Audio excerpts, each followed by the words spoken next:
K, Andy Williams, and Lennox Smith. Let's go. So long. One more time, everybody in the building say so long. So long. Hey, come on. So long. Goodbye to my pain. Goodbye to my pain and my sorrow. So long. So long. Just one more time in the balcony, everybody say it. Hey. So long. So long, bye-bye. So long, bye-bye. Goodbye to my pain and my sorrow. Goodbye to my pain and my sorrow. So long, bye-bye. Let's go.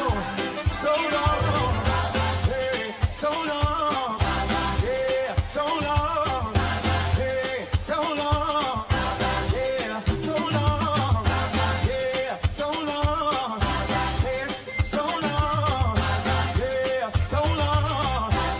Goodbye to my sorrow, hey, goodbye to my pain, y'all. Goodbye to my trouble, goodbye to my trouble. Goodbye, dear, you ain't welcome here. Goodbye, dear, you ain't welcome here. Hey, so long, yeah, so long, yeah, so long, hey, so long. Come on, say it, so long. I can hear you say, I can hear you say, I can hear you say. The Ground Report with Mikey K, Andy Williams, and Lennox Smith.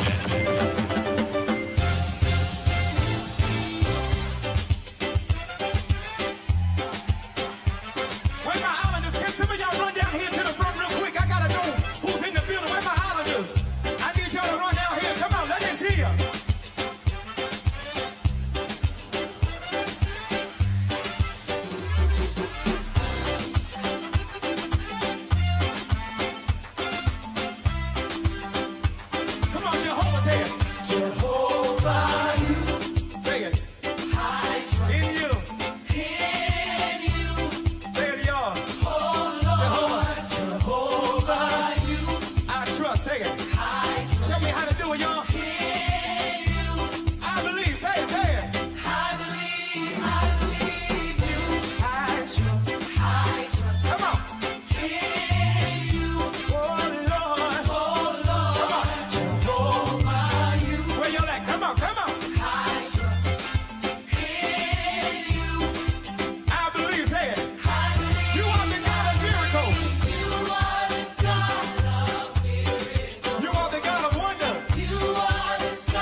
What if I told you that a Caribbean nation smaller than Delaware is about to unleash $50 billion worth of transformation that could reshape the entire region's economic landscape?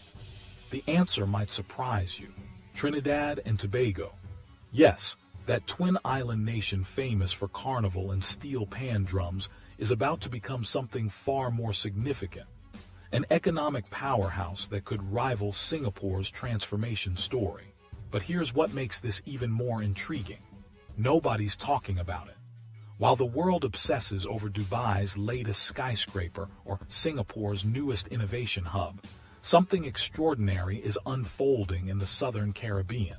Something that involves geopolitical chess moves with Venezuela, technology leaps that are bypassing entire generations of infrastructure, and energy deals that have caught the attention of both Washington and Beijing. This isn't just another development story. This is about a nation that's been sitting on a gold mine and has finally decided to play its cards.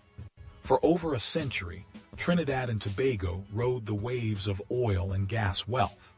The country became the richest per capita nation in the Caribbean, built on energy exports. But wealth built on a single foundation is fragile wealth. By the early 2000s, the cracks started showing. Reserves were depleting. The global energy market was shifting. Younger generations were leaving for opportunities abroad.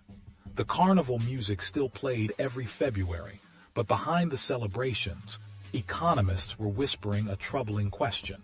What happens when the oil runs out? That question haunted policymakers for 2 decades. But 2025 is different. Instead of waiting for decline, Trinidad and Tobago made a choice. Reinvent or fade into irrelevance. What followed was not just a plan, but a complete reimagining of what this nation could become. 10 mega projects, $50 billion in investments, a timeline that seems impossibly ambitious, and a vision that, if successful, could make Trinidad and Tobago the economic bridge between North and South America, the technology hub of the Caribbean, and proof that small nations can think big and win.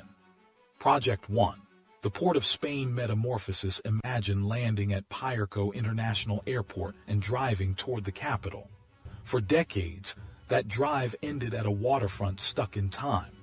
Colonial-era buildings, underutilized port facilities. Not anymore. The Port of Spain waterfront is undergoing what urban planners are calling one of the most aggressive redevelopment projects in Caribbean history. This isn't about fresh paint on old buildings. This is about creating a financial district that can compete globally. Glass towers rising where warehouses once stood. International banks opening regional headquarters. A ferry terminal designed to handle thousands of daily commuters.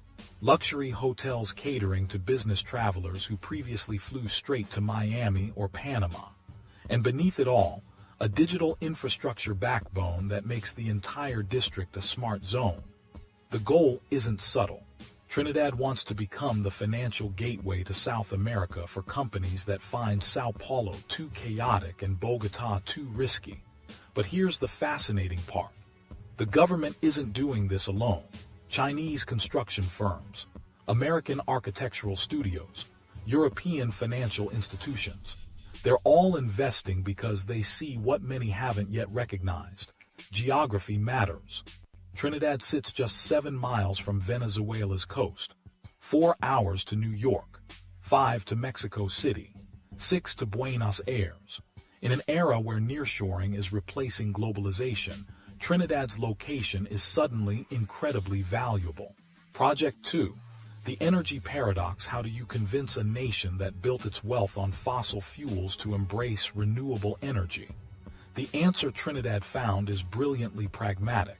You don't abandon oil and gas. You add to it. The country is simultaneously expanding its fossil fuel infrastructure while becoming the Caribbean's largest investor in renewable energy. It sounds contradictory until you understand the strategy. By 2025, Trinidad is deploying solar farms across previously unused land. These aren't small experimental projects. We're talking installations capable of generating hundreds of megawatts. Wind farms are being constructed on the northeastern coast where trade winds blow consistently. But the real game changer is green hydrogen. Trinidad is investing heavily in hydrogen production facilities that use renewable energy to split water molecules. Why does this matter? Because green hydrogen is being called the fuel of the future, powering everything from ships to steel plants without carbon emissions. Here's the strategic genius. Trinidad uses its existing energy expertise and infrastructure to become a leader in the new energy economy, while continuing to profit from natural gas exports. The country is placing bets on both sides of the energy transition. While other nations argue about whether to go green or protect fossil fuel jobs, Trinidad is saying yes to both and building the infrastructure to make it work. Project 3, the mobility revolution. Let's talk about something that frustrates every Trinidadian: traffic. For years, the daily commute has been a grinding test of patience. 2-lane roads handling 4-lane traffic. Bottlenecks that turn 15-minute drives into hour-long ordeals. The economic cost of this congestion is staggering. Billions in lost productivity. Increased shipping costs. Something had to give. Enter the Diego Martin Highway expansion and the broader national infrastructure overhaul. This isn't just road widening. It's a complete rethinking of how people and goods move across Trinidad. New highways with dedicated lanes for public transport and future autonomous vehicles. Bridges bypassing congested urban centers entirely. A rapid transit system connecting Port of Spain with the ammonia plants, methanol producers, liquefied natural gas terminals. For decades, Point Leases has been Trinidad's economic engine, but facilities built in the 1980s don't meet 2025 efficiency standards. Billions are being poured into modernizing these plants.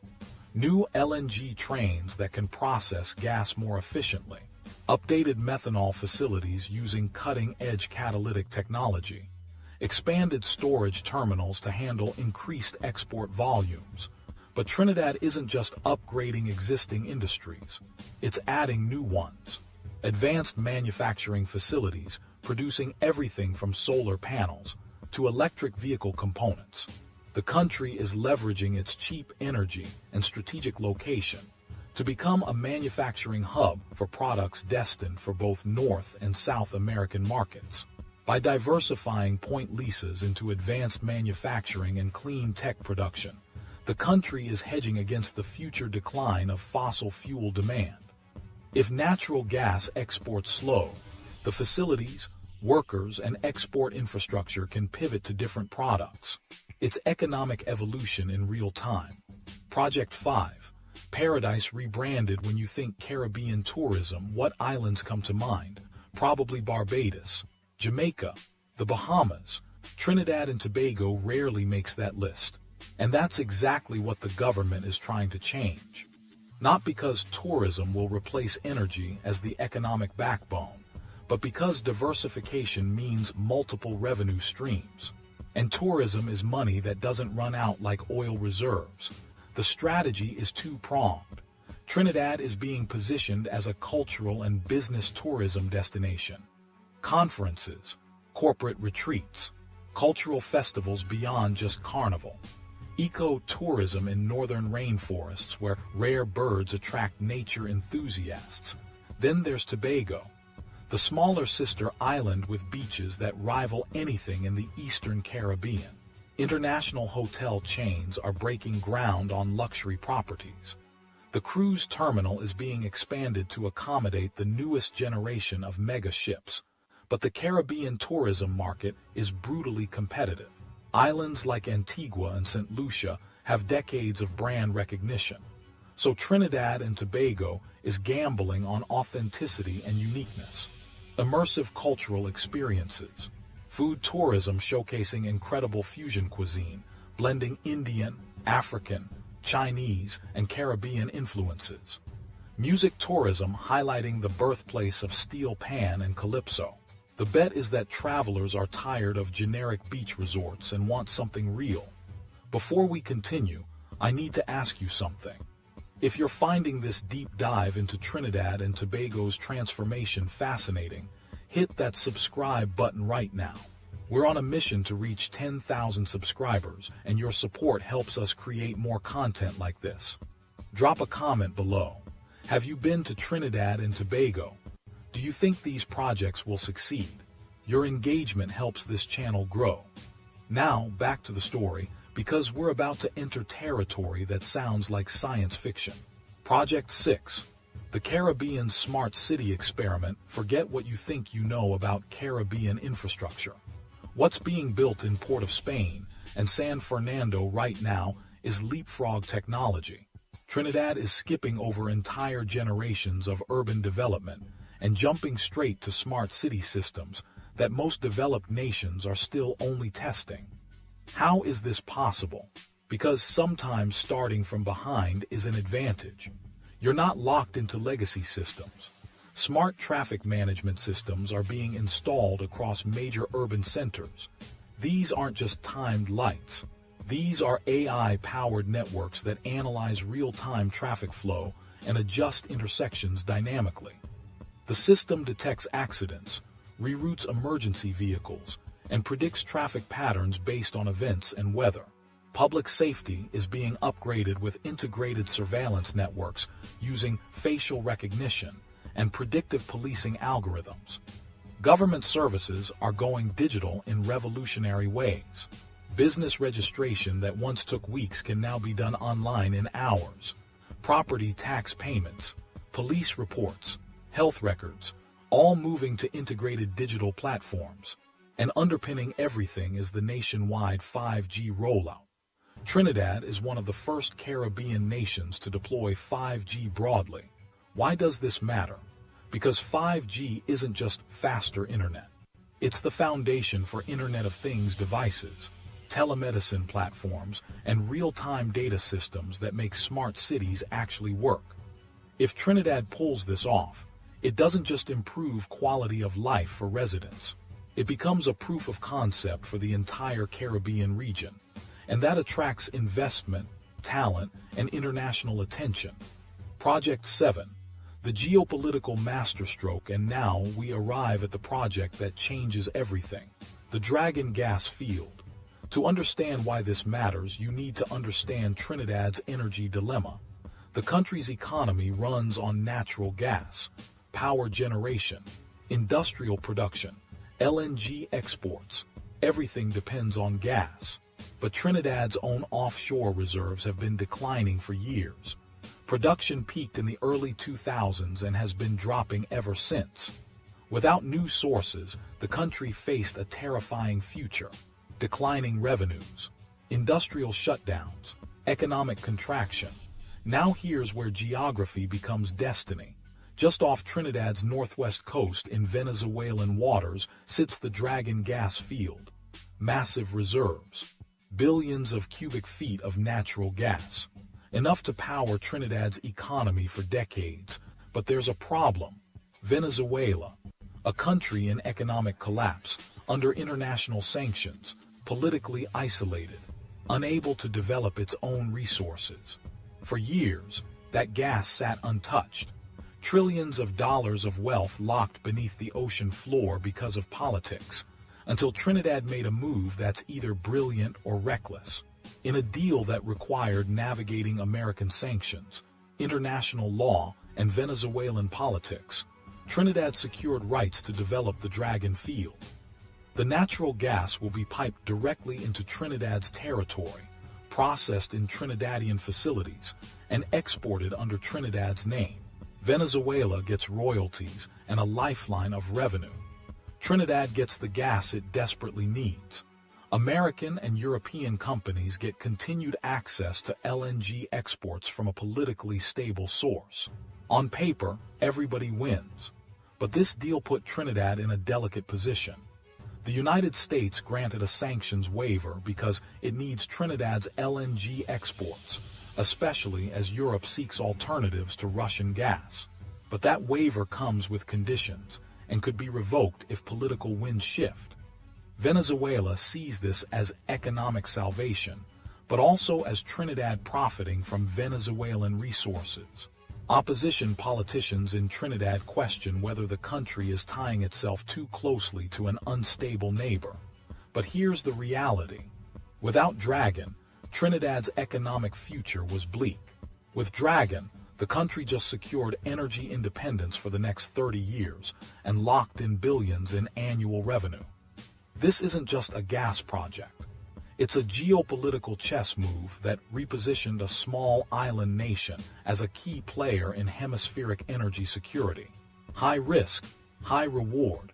Absolutely fascinating.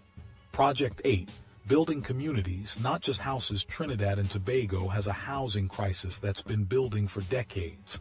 Young families priced out of homeownership. Urban overcrowding creating slums.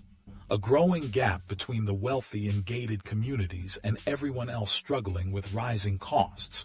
If your workforce can't afford decent housing near where they work, your entire economy suffers. The National Housing Master Plan is addressing this with scale and ambition. Thousands of new residential units under construction across the country. But these aren't cramped apartments that became symbols of poverty. These are planned communities with modern amenities, green spaces, playgrounds, community centers, mixed-income neighborhoods where teachers, nurses, and young professionals can afford quality housing. Urban planning is being taken seriously. New developments near public transport links so residents aren't car-dependent. Commercial spaces integrated so neighborhoods have grocery stores and services within walking distance. Digital infrastructure built in from the start. Climate resilience with buildings designed to withstand hurricanes. Solar panels reducing energy costs. This project recognizes something important. Economic transformation means nothing if ordinary citizens don't benefit. You can build all the industrial parks and financial districts you want, but if teachers and nurses can't afford decent lives, your society fractures. Stable communities create stable workforces, and stable workforces attract investment. Project 9. Investing in mines, not just infrastructure. Buildings and roads don't create prosperity. People do.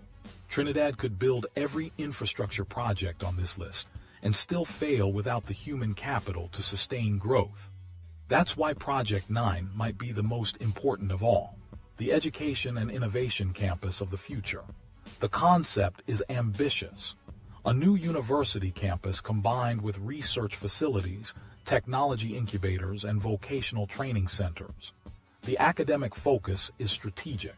Renewable energy engineering, software development and artificial intelligence, biotechnology, financial technology. The skills needed for the economy Trinidad is trying to build, not the economy it had 50 years ago. Research labs are being designed in partnership with international universities and corporations. Technology incubators will provide resources for local entrepreneurs to build startups in artificial intelligence, fintech, and clean energy. Trinidad is trying to become a knowledge hub, a place where ideas are generated, not just where resources are extracted. Brain drain has haunted Caribbean nations for generations. The brightest students leave for universities abroad and never return. Trinidad is trying to reverse that equation. Come study here, build your career here, launch your startup here, stay here. If even a fraction of graduates choose to remain and build businesses, the economic multiplier effects over decades would be enormous. Project 10. The Blue Economy Frontier. Finally, we arrive at a project that's been quietly developing but could have enormous implications. The Maritime and Blue Economy Initiative. Trinidad and Tobago is surrounded by ocean. That's not just geography. It's economic opportunity that's been vastly underutilized. Marine aquaculture facilities are being developed to farm fish, shrimp, and other seafood sustainably. The Caribbean imports most of its seafood despite being surrounded by ocean. Trinidad sees an opportunity to produce locally and potentially export to regional markets. Deep-sea mineral exploration is being studied cautiously. The ocean floor contains valuable minerals needed for batteries and electronics. Offshore wind farms are being planned for waters where wind patterns are strong and consistent. Maritime services are being expanded. Ship repair facilities. Maritime logistics, positioning Trinidad as a service hub for vessels transiting between the Atlantic and Caribbean. The blue economy represents diversification into a sector Trinidad has barely touched. It's high risk because ocean-based industries require different expertise. But it's also high potential because the ocean economy globally is projected to be worth trillions by mid-century. So here we are, 10 mega projects, $50 billion in investment. The question everyone should be asking is simple. Will it work? Can a small island nation of 1.4 million people pull off an economic transformation on this scale? The honest answer is nobody knows. The challenges are real and significant. Political instability could derail everything. Trinidad has faced corruption scandals that have slowed development before. Global economic conditions matter enormously. If energy prices collapse or recession hits major markets, investment could dry up. Execution risk is massive. Building this much this fast requires competent project management, skilled labor, and regulatory efficiency. But here's what makes this fascinating. Trinidad has advantages that many developing nations lack. It's already relatively wealthy with GDP per capita higher than most Caribbean neighbors. It has existing industrial infrastructure and expertise. Its geographic location is increasingly valuable. And perhaps most importantly, there's recognition that the status quo leads to decline. If these projects succeed, even partially, Trinidad and Tobago could become a model. Proof that small nations can compete globally. That energy-rich countries can transition beyond fossil fuels. That smart infrastructure investment can leapfrog development stages. If they fail, it becomes a cautionary tale about ambition outpacing capacity. Over the next 12 months, we'll see which projects move from planning to execution, which investments actually materialize, whether the Dragon gas deal delivers as promised or becomes complicated by politics, whether smart city systems work as advertised, whether tourists actually come and housing gets built and students enroll. The timeline is tight. The stakes are enormous. What do you think? Is Trinidad and Tobago about to become the next Singapore, or are these projects too ambitious? Have you visited Trinidad? Would you invest there? Drop your thoughts in the comments because I'm genuinely curious. And if you made it this far, thank you for watching. Don't forget to subscribe, like this video, share it with someone who loves economics or Caribbean culture or underdog stories, because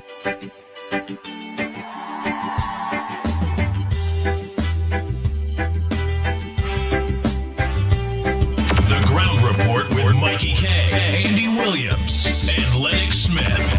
Bang, bang, bang, bang, bang, bang, bang.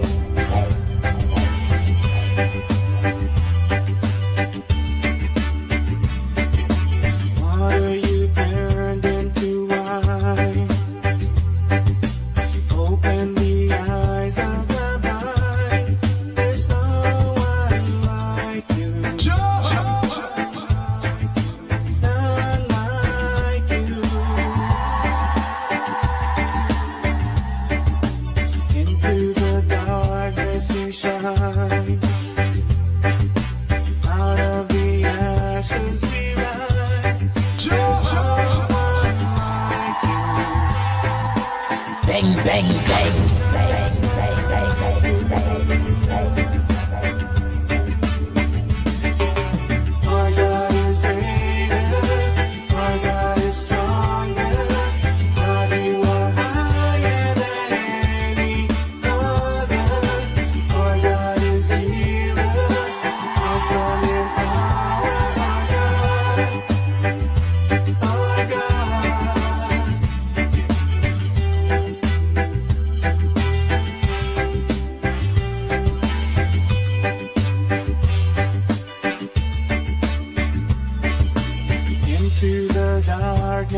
shine.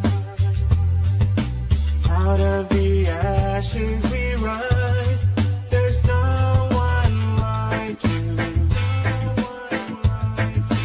None like you. Our God is greater. Our God is stronger. God, you are higher than any other. Our God is healer. Boy. Good morning, Trinidad and Tobago. Time check. Yes, it's 33 minutes past the hour over 6 o'clock. And you're listening and viewing the Ground Report. Yo, it's truly the pitbull of radio. Stay in studio. God, you are higher than any other. Our God is healer. Awesome in power. Our God. Hey, Tommy, a pleasant good morning to you. Anzad Khan, a pleasant good morning. Matilda, good morning, Krishna. How you going, Krishna? Good morning, Bisnath. Primraj, good morning to you. Hey, Timothy Roberts, a pleasant good morning to you, my brother.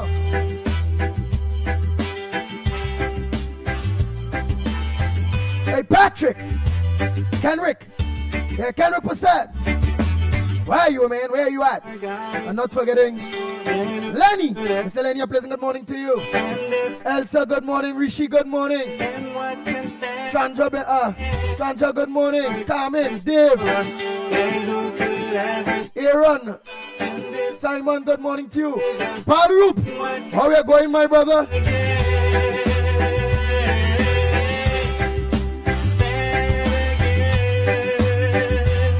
How's your first day? Hey, Nigel, good morning. Afrina Mohammed, a pleasant good morning to you. Beverly, good morning. Kamala, Samlal Singh, a pleasant good morning to you. Elizabeth.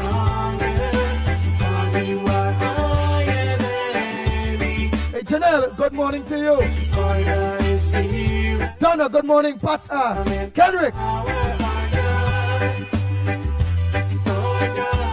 Hey, Just School, good morning.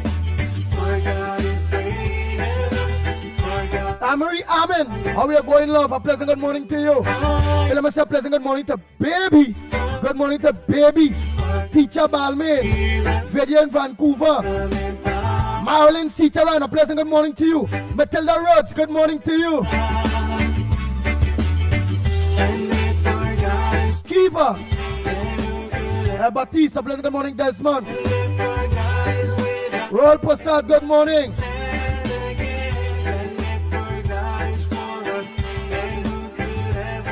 Rajesh Shamaru, good morning to you. Hey, July, Palu, good morning.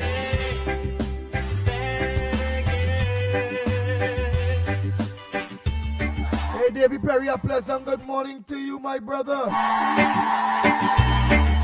Ann Williams, good morning. Wendy and John, good morning to you.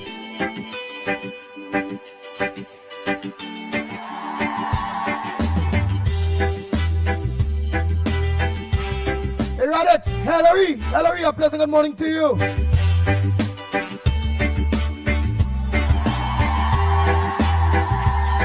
Diana, good morning. Bujam John, good morning. Frank Andy Babulal, good morning. Hey, Donna Lewis, good morning. Hey, Renal, good morning to you. Gloria Escala, pleasant good morning to you. Krishna, how are you going? Trini Nairo, good morning. Zibriangani, a pleasant good morning to you. Sukdev, good morning. Into the darkness you shine. Ashmir, good morning to you. Ashes we rise. There's no one like you. Hey, 007, good morning, Rolly. Good morning. None like Hey, Stefan, good morning. Princess Tong, good morning to you. our God is greater. Our God is stronger. God, you are higher. Judy Ali, good morning. Our God is healer. Tara, Brandon, good morning. Tara, out there, Q-Up, good morning to you too up on the hill day. Regina Maraj, good morning. Angela, good morning.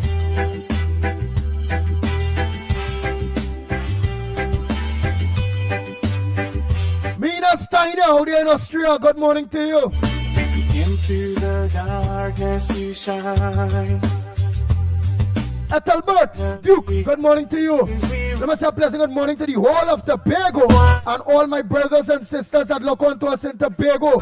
Good morning to you. Sonita, good morning. Crystal Fernandez, good morning.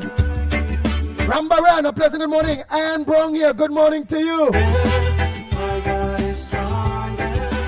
God, you are higher than me. Majid Ali, good morning. Jason Jeffries, good morning. Awesome and Gail, a pleasant good morning to you. Ja Group, good morning. our God Winston McKenzie, good morning. is greater. Our God is stronger. God, you are higher than the other. Our God is here. Hey, Jairad Singh, a pleasant good morning. Sitaram, Our God.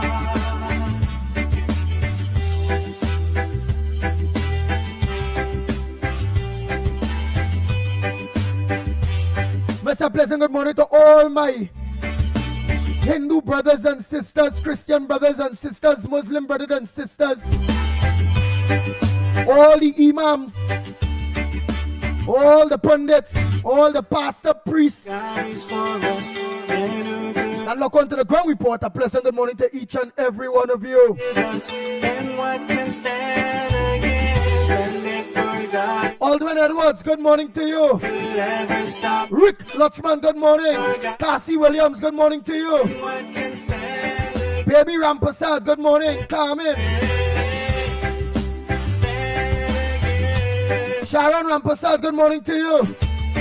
Vishnu Gopal, good morning. Oh boy, oh boy, oh boy, oh boy, oh boy.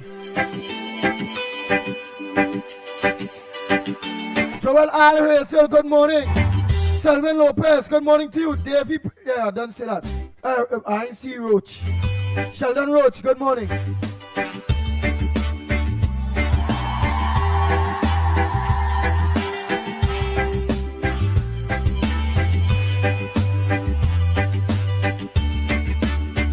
Hey, Naresh, good morning. Into wine. Open the eyes of the blind. There's no one like you, Mary V. Granadu, good morning to you out there in New York. like you. Into the darkness you shine. Out of the ashes we rise. There's no one like you. None like you. Hey, Paloman Mantino, good morning to you. Mr. Abraham, a pleasant good morning to you. God, you are Hey, Petra, love, good morning. Mina Stein, I tell you morning already. is here. Ruben, good morning. All Taras, Tara, good morning. That's Howie, good morning to you. Mr. Mike, good morning to you. Hey, Tracy Thomas, good morning. Into the darkness. Brandon, good morning to you. Brandon, good morning to you, in fact. As we rise, there's no one like you. Kabul, how are you going? Pringala Mohan, good morning, Jesse. Like you. Anthony, good morning. Radhika, good morning to you. Our God is greater. Our God is stronger. God, you are higher than the All Andys, good morning. Miss Cooper, good morning. awesome in power. Our God. Joyce Ram, good morning. Our God is greater. Our God is stronger. God, you are higher than the other. Our God is healer. Awesome in power. Our God.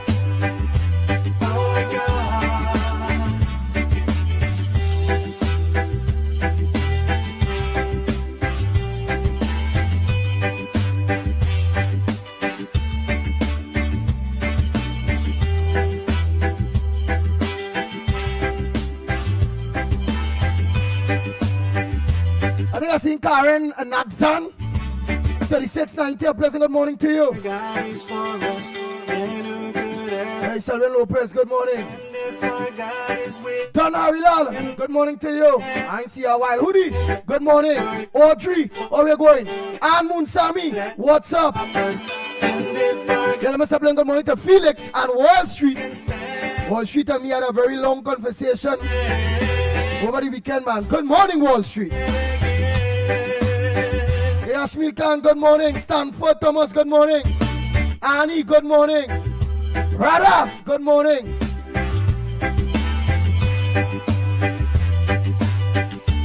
Sandra Mohan, good morning. our God is greater, Jason Abraham, good morning. stronger, Emma, Mary, a pleasant good morning to you. any other. Our God is healer, awesome in power. Hey, Donna Gockens, a pleasant good morning to you. Our God is greater, our God is stronger. God, you are higher than Hey, Jahad Singh, a pleasant good morning. other. Our God is healer, awesome in power. Our God. And if our God Hey, Mary, good morning to you. Oh boy, I think I tell everybody morning. is with us, then what can stand against? Ravi, If our God aka Postman.com, good morning. could ever stop us, Father, all of you that are local, a pleasant good morning to you. then what can stand? Hey, Keishan, good morning to you. Cliff, good morning. Glory, good morning. Oh boy. Hey, Mr. Tunapuna, I will try to call you this morning and see if everything all right with you. Dennis Lawrence's mother, Miss Lawrence, good morning. Miss Lorna, good morning. Angie out in Brooklyn, good morning. Mama Juice, a pleasant good morning to you.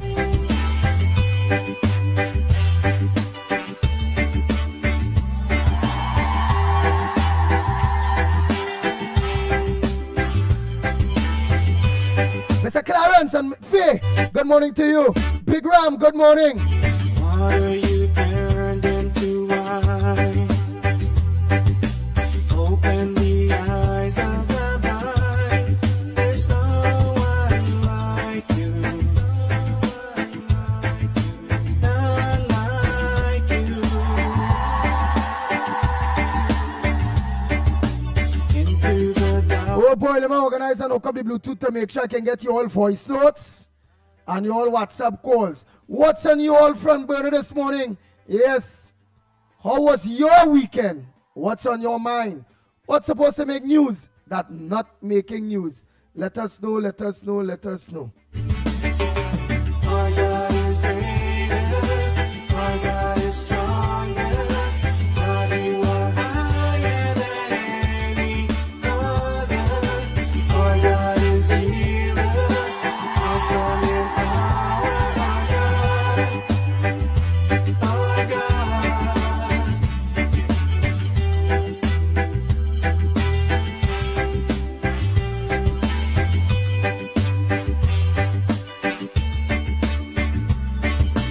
Into the darkness you shine. Out of the ashes we rise. There's no one like you. None like you.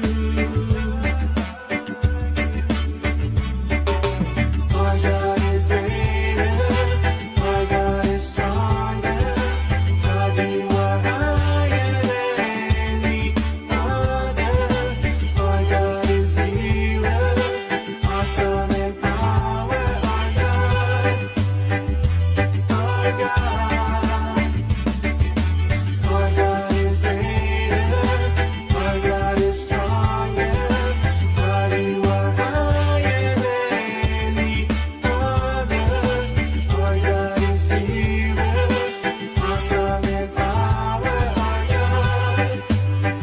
Hey, Valerie, a pleasant good morning to you. Hey, Samid, good morning to you.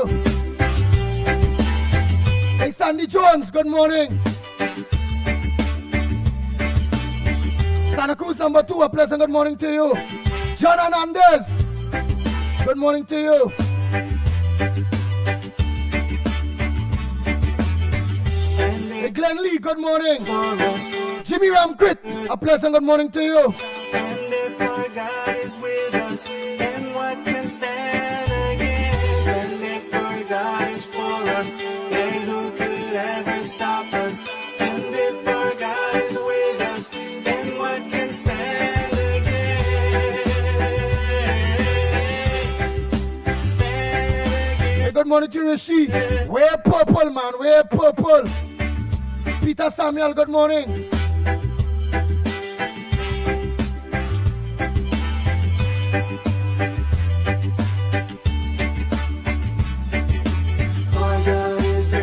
Hey, Miss Mohit, a pleasant good morning to you, MP Mohit.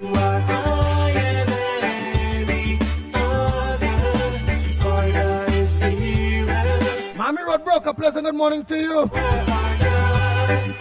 Mr. COP, good morning to you, my brother.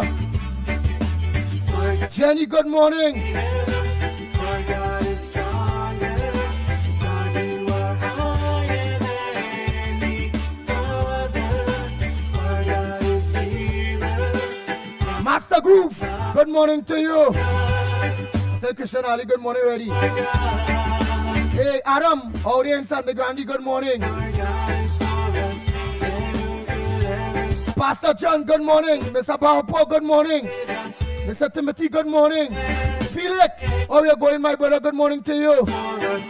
Then who could ever stop us? Kenneth, good morning. God is with Mr. Karnat, a pleasant good morning to you. Leon Charles, good morning. Rajan, good morning. Bossman, what problem you have? I see you sending voice note early. What problem you have early this morning, Bossman? Calvin Philip, good morning.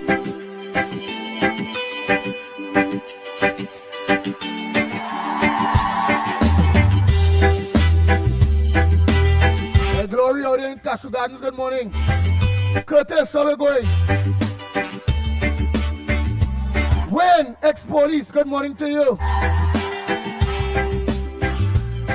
Do that, Mohan. Out there in Los Lomas, good morning to you, my brother. The Iron Lady, man. Gary out there in Point. Good morning, Gary. Mother Bunny, good morning to you. Silver Fox, all of you. There's no one like you. Hey, Jennifer Mitchell, good morning. None like you. Hey, Jacqueline Sammy, good morning to you. Into the darkness you shine. Franklin Charles, good morning, my brother. Out of the Hey, Johnny C. Passat, good morning to you.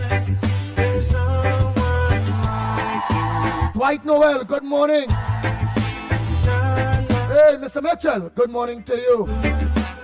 Norris, how you going, partner, Norris? Good morning, Norris. greater. Our God is stronger.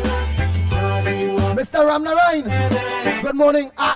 Aresh, Nicholas, Ramnarain too. His son, good morning. I don't call Mr. Ramnarain too, see how he going. That's some of them I don't really call.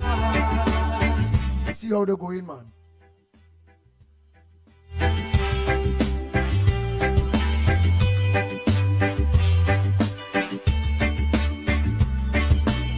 into the darkness you shine. Out of the ashes we rise. There's no one like you. None like you. Hey, Savi, how you going? God is greater. Roma Price, good morning to you. God, you are higher than Hey, Shahid, good morning. our God is healer. Awesome in power. Our God. Hey, Mr. Tabakit, Our God how you going? Dave and Deborah, good morning to you. is greater. Our God Hey, Selwyn Goodridge, Downridge, good morning. higher than Hey, Mr. Scoops out there in good morning. Toko, good morning. Beulah, what's up? Don't tell you all for Psalm morning already.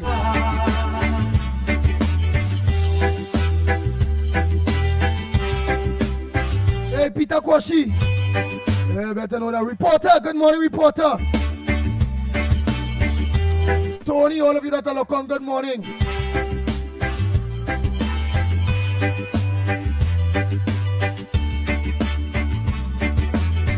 And if our God is for us, then who could ever stop us? And if our God is with us, then what can stand? Nice. And if our God is for us, then who could ever stop us? And if our God is with us, then what can stand against? Bang, bang, bang.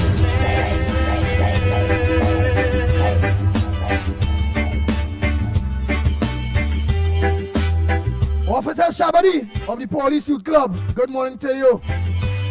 Of the St. James Police Youth Club, good morning. Our God is greater, our God is stronger. Well, let me say a pleasant good morning to Neil De Silva there in Valencia, Wisconsin. Neil De Silva, good morning. Delia, good morning. Dana, good morning. KK, what's up? Nasser Hussein, good morning to you. Karen Mohan, a pleasant good morning to you. Denver Mohan, good morning. Fat Boy, where's he seen? Carlos, how are we going? Can we read all of you? Good morning to you. Our God is healer, awesome in power, our God. Dennis C. Paul, good morning to you. And Journey, good morning to you. And if our God is for us, then who could ever stop us? And if our God is with us, then what can stand against? And if our God is for us, Lauren Dzinski, good morning to you. and if our God is with us, then what can stand against? Stand against.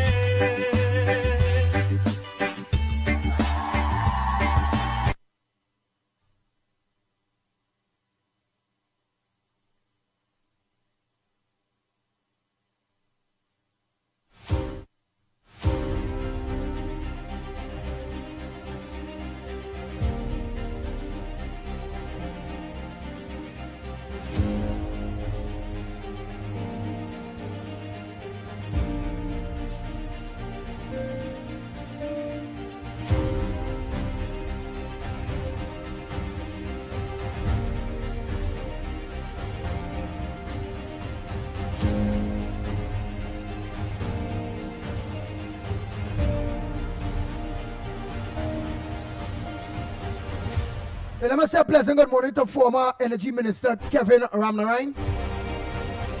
Yeah, and Kevin Ramnarine asked me to pose a question. I want me to ask a question. So you the public, you the people of Trinidad and Tobago, you the public. What has Venezuela contributed to the development and progress of Trinidad and Tobago since 1962?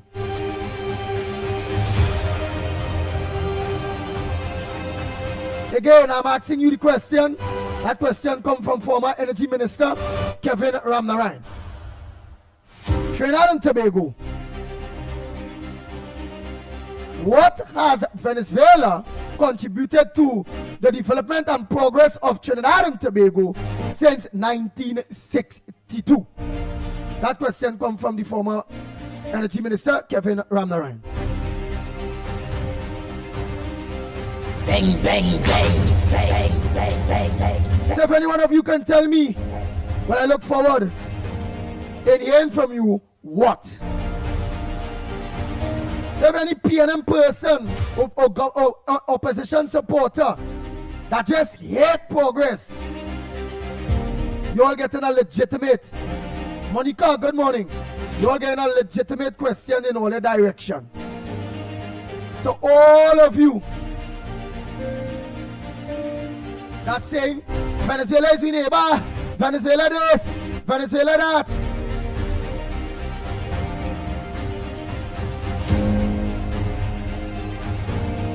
My question to you, the PNM supporters, again is, coming from former Energy Minister Kevin Ramnarine, let me just read what the question he asks, to ask you all again. And all you, Patricia Reid, could you please answer that? What the next one name? Ravi Nanan. Could you please answer that? Who else? Who else is about that the UNC government and Kamala can't do nothing good? All day. Very good question from the former energy minister. Mr. Kevin Ramnarine, thanks so much. So again, could any PNM supporter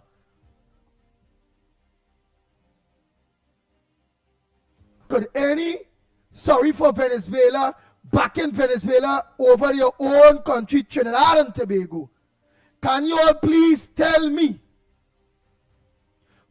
answer this question, coming from the Honorable former Energy Minister Kevin Ramnarine.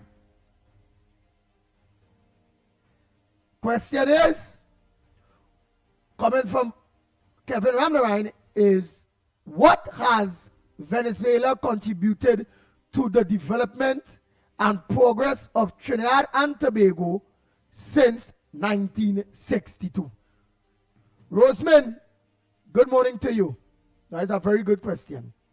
Rick, good morning. Bossman, could you please answer that too? I forget to call. Only tell me about all the people. Oh yes, thank you, Rick. Plenty earlier. Right up there for me quick on social media. The people that had posed those questions too, that supporting Venezuela. Right? Rick say, ask Bossman. Bossman, what have Venezuela contributed to the progress of Trinidad and Tobago since 1962? Reed, answer that too. Rafi Nanan, answer that too. Only if I forget any one of them people that just always looks in the bar and rather to lie and not tell the truth than to come out and tell the truth. It has somebody that living away, that living in the basement that are going to I go say it. Slimy, instead of being on Andy, answer that too. What? Big question from former Energy Minister Kevin Ramnarine. What has Venezuela contributed to the development and progress of Trinidad and Tobago since 1962? The next big question will be what United States of America contributed to the development and progress. But for now, the question that former Minister Kevin Ramnarine are asking, or let me if I miss anybody to ask that question. We don't know, I asked it to Ravi Nanan. We don't know Patricia Reid. We don't know, we asking the bossman that. Let him break it down for us. Who else am missing to ask that question? Hey, my controversy fella, my controversial partner with his call. But laugh, but he supporting no. But he just like to be very controversial. Answer that question now. What have Venezuela contributed to the development and progress of Trinidad and Tobago? Please. And if you all can hint me, who else I need to ask that question will be very, very important. Let me ask them that big question. Andy, good morning. Andy, I think those people calling or leave a voice message and they talk and said that rubbish about bosses at this and that, and they're not getting to the point of what Venezuela contributes to Trinidad. Okay? If they don't get to the point directly, let's cut them off. You don't want to hear the voice. You don't want to hear the voice. Cut them off because you're just wasting your time. Let them get to the point. I stop talking about bosses in forestry and bosses in Saturn and so on. I said that rubbish. Okay? Andy, I'll talk to you later then. Morning. All right. Thank you very much. Inga, read. Okay, love. Okay. I hear you. Good morning to you. Natalie, good morning to you. Tom Ford, good morning. Roseman, good morning to you. Who am I so? Clayton. Yeah, Clinton Clark, good morning. D'Souza, good morning to you. Hoodie, all of you. Tom Ford. Just School, now see Raquel, good morning. Sandy Jones, how are you going? Jill Monroe, you have been long.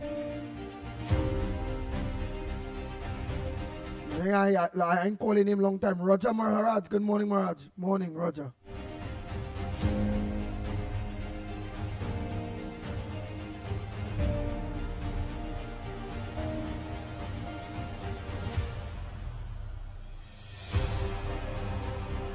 Hey, Davy Samaraj, good morning. Hey, Ramona Singh, good morning.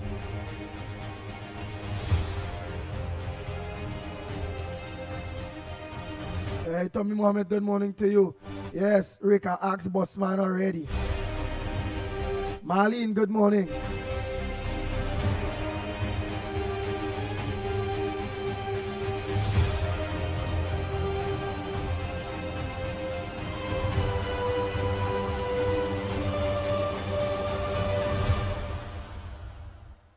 All right, Inga. But it's first time I've seen this name at Inga Red. Good morning. I'll try to hold on the voice a little. By the passion in my girl. By the passion. All right, Inga. Hey, Jubeti, Harilal, good morning.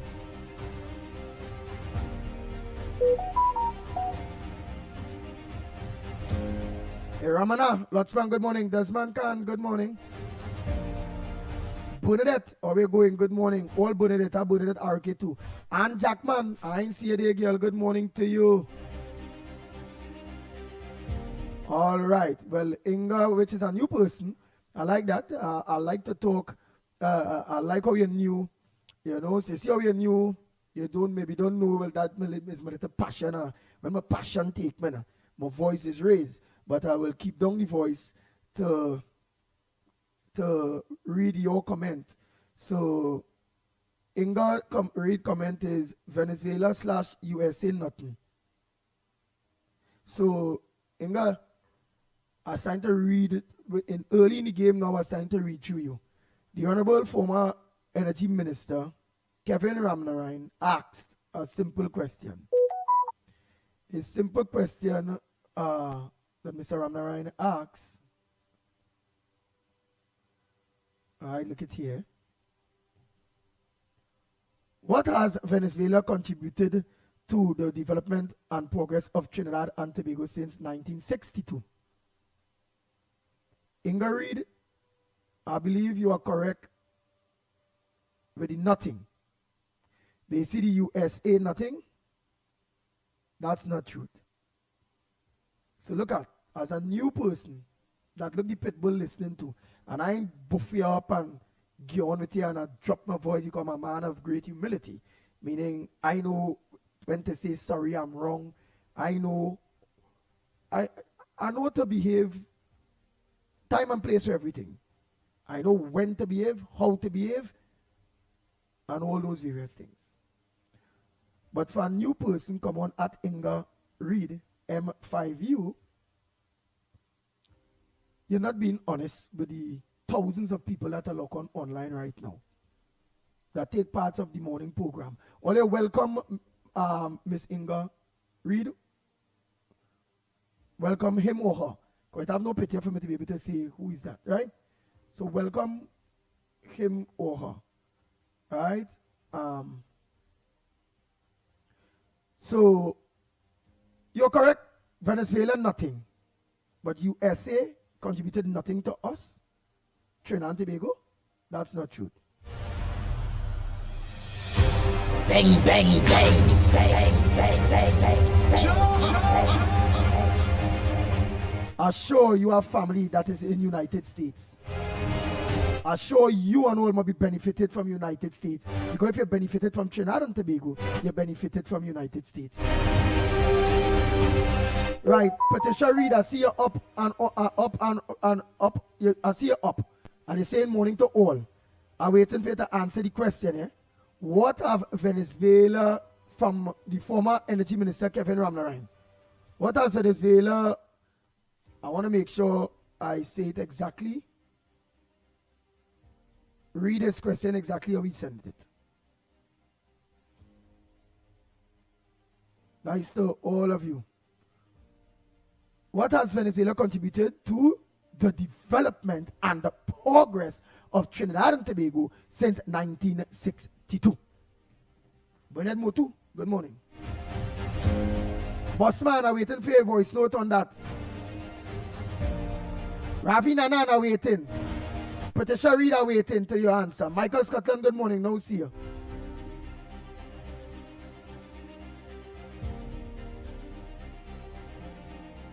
$33.83, answer the question. Who is $33.83? Let me go quick and see who is $33.83. $33.83, answer the question. Who asked $33.83, answer the question. Who asked it? Michael. Michael is asking $33.83 to answer the or $33.83, don't bring Jesus into this. You and that question. You and that question. Oh, what is it talking about? I ain't too sure. But I know he asked $33.83 to answer whatever question. So that means $33.83 giving trouble. Right, but while going down, let me see if I've seen $33.83. Right, Patricia Reed, where answer? Tell Kevin don't play smart with foolishness. How long Venny under sanction? Former Minister Kevin, I hope you're listening. That Patricia Reed. That is a whole trap, Mr. Ramnarine. So you hear where she say? She said, tell, let me tell you. Minister, former Minister Kevin, she said don't play smart with foolishness. How long now Venezuela is under sanction?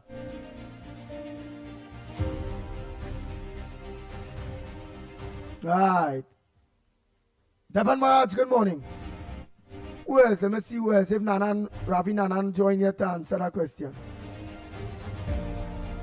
We did not need Venny. But our fields are now old.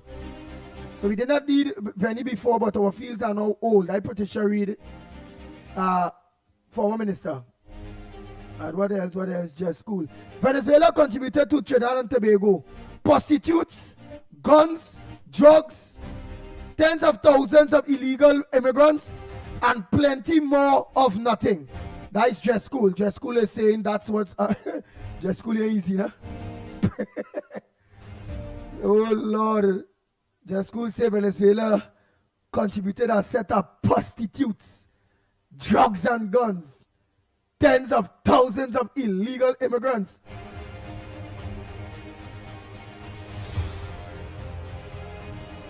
I hope Miss Reed like how I drop the voice. So answer the question direct and truthful.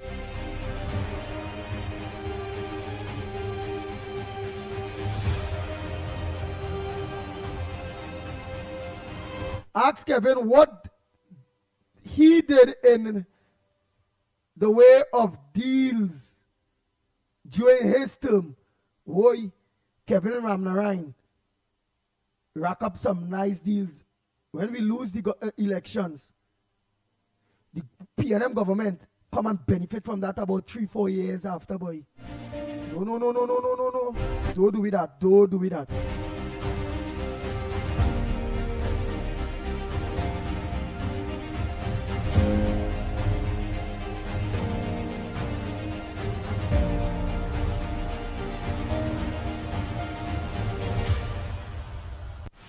Be fair. Don't do with that. Don't do with that. Yeah, be fair.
boy, oh boy. Only believe I'm trying to organize to get Mr. Ramarine on to mention all what he have done in his tenure.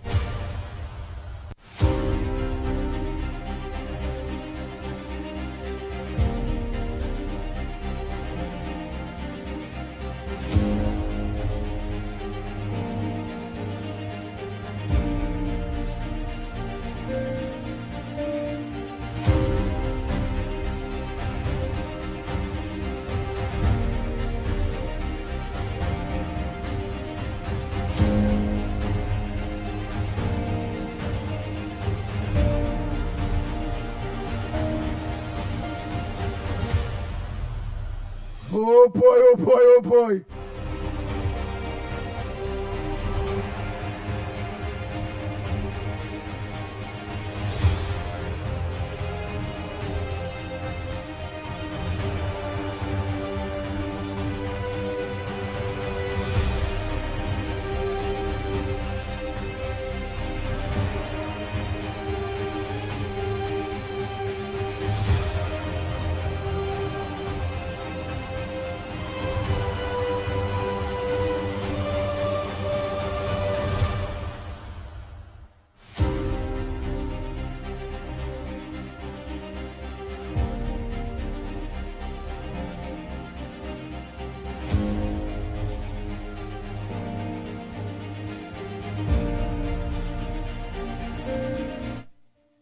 Oh boy, all right, Mr. Ramarine. Yeah. Let me continue some voice notes by the time. Let me continue some voice notes.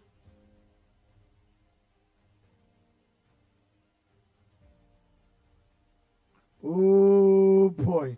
Let me continue some voice notes there, man.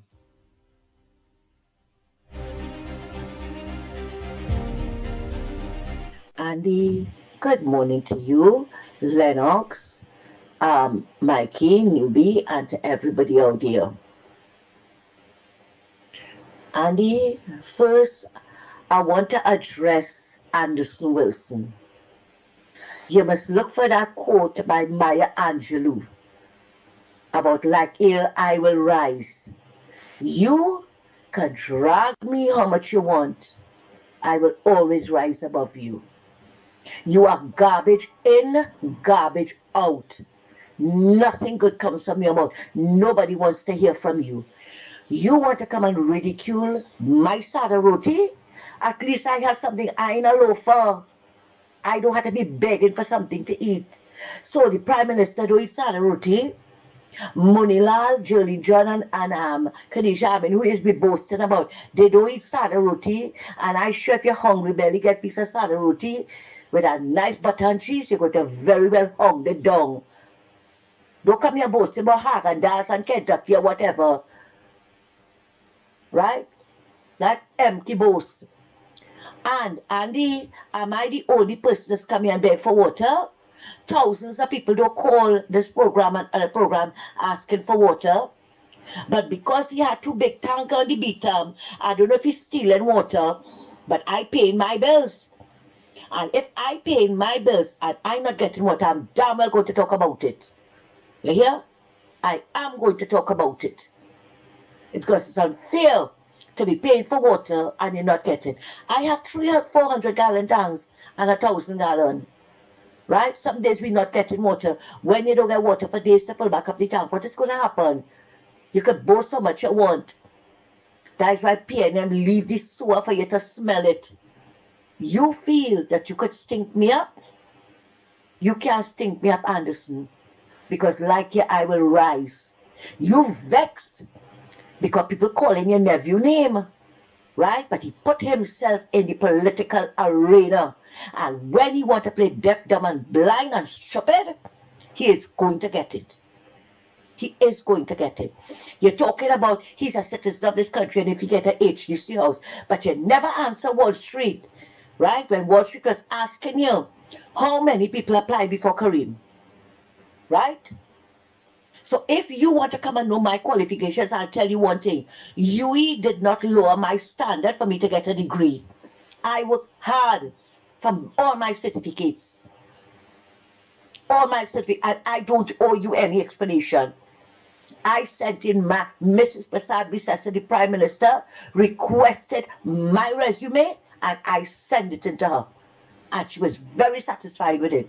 I have no explanation to give a deadbeat like you.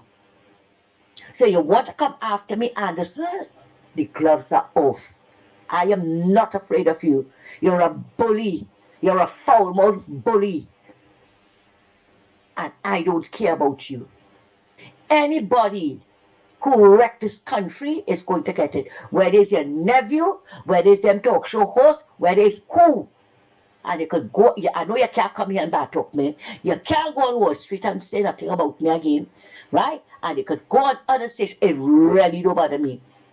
The more you talk about me, is the more it gives me spiritual strength to carry on and do my job. And I'm going to tell you something before I leave.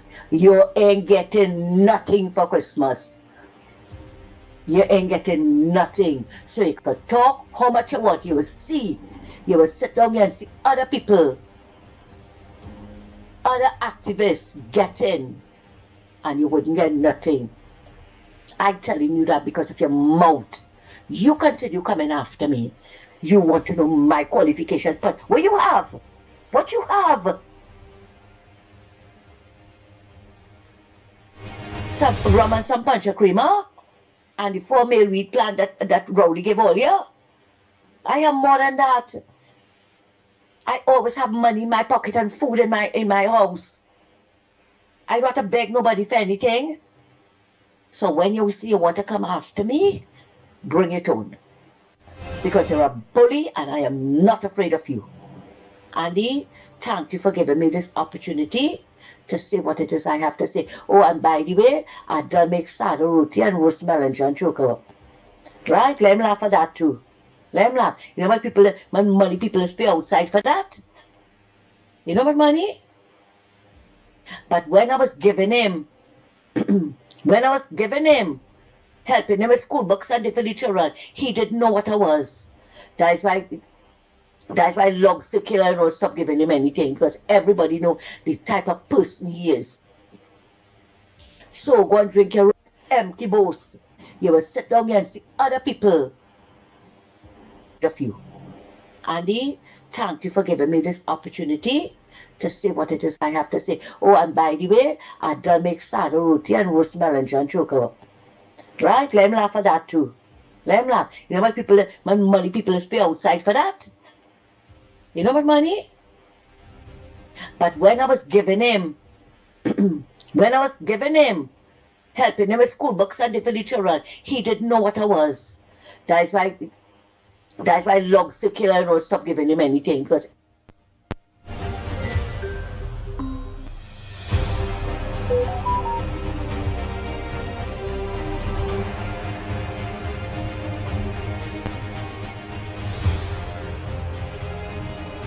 oh boy, oh boy, oh boy.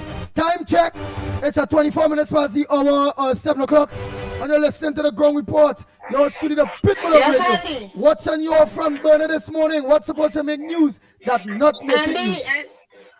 okay, Andy, good morning. You hearing me? Yes, loud and clear, Are you Beulah. hearing me? Yes, Beulah, go ahead. Okay, Miss Santa Cruz, take 1,000% clap for that. You know, like how Wall Streeters do it. Clap here. You're so right. You're so right. I agree with you 1,000%. And Patricia Reed, she's another one too. This past judgment on Indian people, food and things like that. And at the end of the day, all of them, just run and eat it. Buy it and eat it. Right? And that is something I don't like. That condemnation all you have on Indian people and the food. If all these rich people go like how Miss Santa Cruz say, like, you know, all these ice cream big place and thing and buy the ice cream and the KFC and the big name thing. If all you could afford it. But please do not come on the Ground Report and any other station and beg for help, because we see clearly that you all can afford the high class food and not the street food, which is the doubles and the aloo pie and the sahina and the sada roti and all them things when all you're hungry, all you know where to go, right? I am saying that too, and I agree with Miss Santa Cruz. Miss Santa Cruz, don't let nobody bully you, right? You're a woman, and your credentials, you work hard for it. You studied, and you work hard for it, unlike other people, right? And this thing shouldn't be vexed with you for that. Plain talk, bad manners. And I agree with Just School too. I was listening to your the comments that you was reading out. I agree with Just School 1000% too. Just School, you deserve a clap and an applaud for that, right? It's only the dunce will come in the program and it turn the program from the truth, right? With the lies and the baloney, like Judge Judy they say, baloney, Yeah. right? Listen. Just one thing. Right, because it would be unfair fine thing. Patricia Reed is saying, well, technically he's saying, oh Lord, cat lady, you ever hear me talk about food? And the next thing he sent the next one saying, she sent the next one saying, Andy, tell cat lady don't lie on me now. Right? I really never hear Patricia Reed talking about food or talking Indian food. I never hear it. You might be, because remember not all the time I be paying attention. Or I never really see she writing anything like that. So, cat lady is saying, please don't lie on it. Cat lady. Don't lie on she. Right, okay. Patricia, yeah, Patricia, I still love you, Patricia, but yes, sorry, I mistaken you for someone else. Sorry about that, Patricia Reed. I did mistaken you. Sorry about that. And I still love you, Patricia Reed, you know, although we just jam one another and thing, and you tell me what do you obia and all kind of thing. I don't do nobody obia, Patricia Reed. I love you with the love of the Lord. And, you know, I just bring it biblically and plain talk. I rebuke all generational curses and stuff like that and send it straight to the pit of hell. I cast it out in the name of Jesus because that is the power and authority that God has given us. Just as Auntie Campbell, she governed this country with power and authority and she have no fear, right? And if you get through with them. You know what I like Mommy Beulah? Well, Patricia Reed say nice and she laugh and she say thanks. But what's the difference? And I want Patricia Reed and all the rest out there that supports the PNM and have this kind of bullish way and all of thing. Look at how our dearly Beulah is a woman of great humility. She realized she make a mistake, and that is how UNC people is do it. They realize they make a mistake. They say, hey, all right, I sorry about that, thing, whatever. Compared to a PNM person, it's not a matter of mistake. They're lying. They're getting corrected. You go bring them the facts. Miss Santa Cruz go bring them the facts. I go tell them that don't stupidness. And yet still, you know, they will never, like how you do it there, put the tail between the leg and say, hey, I'm wrong. I'm sorry. Them don't operate so, you know. Them just go down, you know. Yeah, because that you see, that is being bullied. But when you say sorry and, you know, I apologize and things like that, you see, God honors that. That being humble. But you see, pride goeth before a fall and a haughty spirit before destruction. And clearly we could see what Venezuela going through, and we could see what St. Vincent going through. I see St. Vincent now running with the code. Yellow is the code now. And I give them a clap for that too. You understand? Because these governments, they have a haughty spirit, and that will go before destruction. They need to humble themselves, and you would see what God would do in the countries. You see, the Bible says, if my people which are called by my name would humble themselves and pray and seek my face, he said, then I will hear from heaven and I will heal their land and I will bless the nation. But they're not doing that. It's about power and money, power and money. Okay, Andy, I'll leave you with that, hon.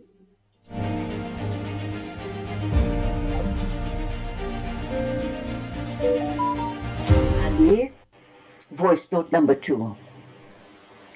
Now Ralph Gonzalez gone on his political platform to talk about the opposition in St. Vincent and the Grenadines siding with the UNC. right? Is Maduro after the UNC? Is Ralph Gonsalves after the UNC? Is the Dominican Prime Minister after the UNC because he come here to campaign? Oh, Rowley's a good man. And talking about Rowley, I see the opposition leader number 20 having a press conference today from the former office of the Prime Minister. No, he should have said former. Rowley don't know how irrelevant he is in this country. But I kept saying, and I said it on Friday, Penny, watch your back. Look who's stabbing you in the back. The man don't want you. The man trying all how to get you out to put back in young lie. You remember that 11-9?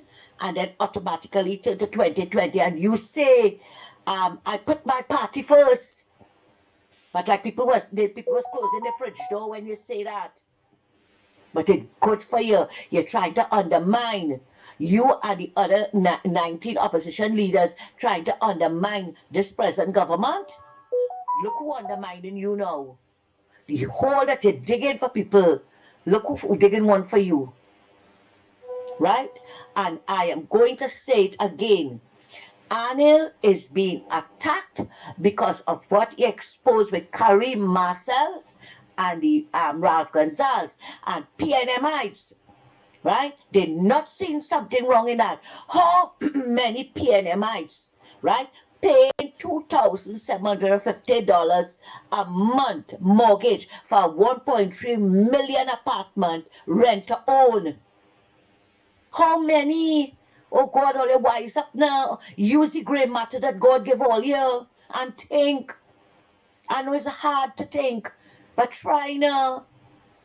Right? And they break it up, all kind of old video with Anil and all kind of things. But they ain't facing Anil. When they want to dig up thing on Anil, they must try digging up thing on themselves.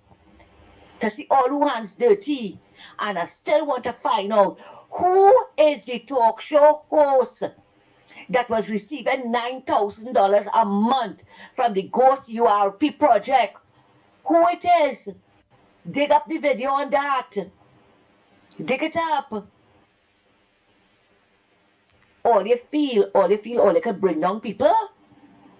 But the same all they digging for people, all they going to fall in jail. Or everyone or all here. So, the more all they come after people, and people in this government, is the worse for you. And when all they want to talk about David Lee before the court and whatever, Faris did worse than David Lee. And one day, Andy, you must interview Anil again about Faris and the two cars. Right? And allegations are, he gave one, not sell it, he gave one after buying it tax-free from the government to Kewal Singh. And when you repeating one here, allegations, is it true? But they want to talk about David Lee, you see, because they feel that nobody from the PNM is before the courts, they are innocent.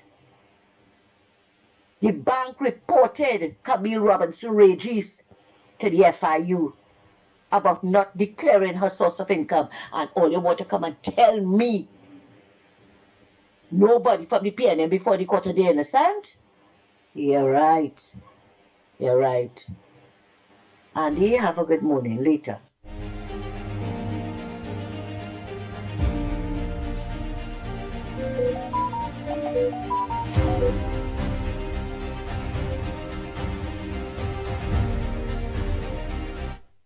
Good morning again to you, Lennox newbie, Mikey, and to everybody. Beulah, you were not off with Patricia Reid, because yesterday she told me I eaten and filling my belly, and so much of people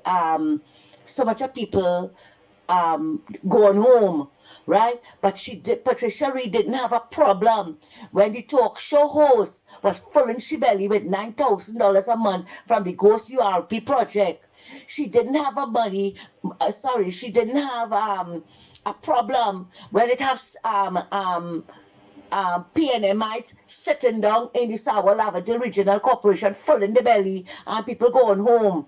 How many people went home from ArcelorMittal, right? Caroni Greens, UTT, CDA, petrol train, and the list goes on and on. She didn't have a problem when PNM was full in the belly and PNM sent home all these people. No, she didn't have a problem with that. But they have a problem with me being on a skateboard, because you would swear, Andy, is a king ransom we getting. It's not that we serving the country, you know, right? No, it's a king's ransom we getting.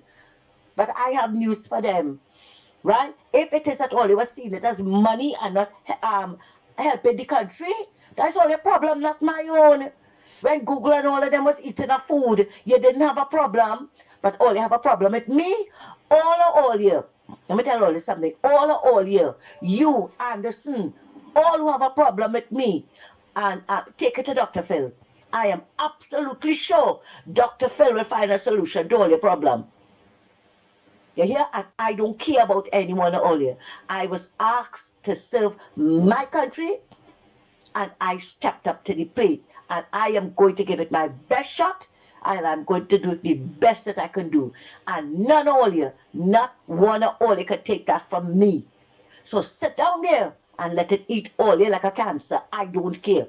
Thanks a lot, Andy.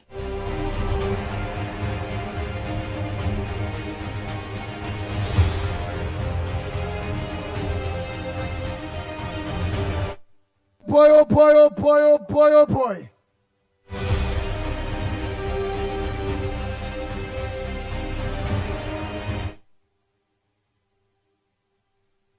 Morning, gentlemen. A blessed day to you all. I hope your weekend was good. Well. Let Patricia Reed and all those non-believers who don't know what to talk, who don't know anything at all. It's because of a MOCO, American company, tech chaperones down here, right? That helped build Trinidad and Tobago. What Venezuela has given to us? No, they were selling the oil and they what they have to, right? But they weren't building our economy. In fact, when things were going good with us down here, we built the economy like going Margarita regularly for a year and going to bring back cheap clothes and selling. So we built the economy too. But they never built the economy to the extent that the oil companies did. So we have to depend on America and still depend on America because they have interest down here in Trinidad and Tobago.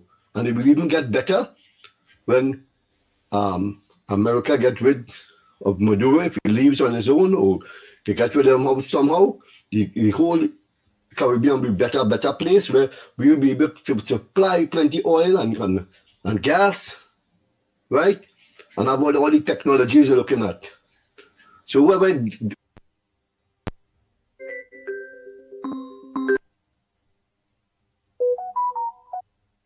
doubting and thinking about what Venezuela has done for this Trinidad and Tobago, nothing to the extent of what America has done for us, and they keep on doing, helping us. Okay, gentlemen, have a blessed day. Bye-bye.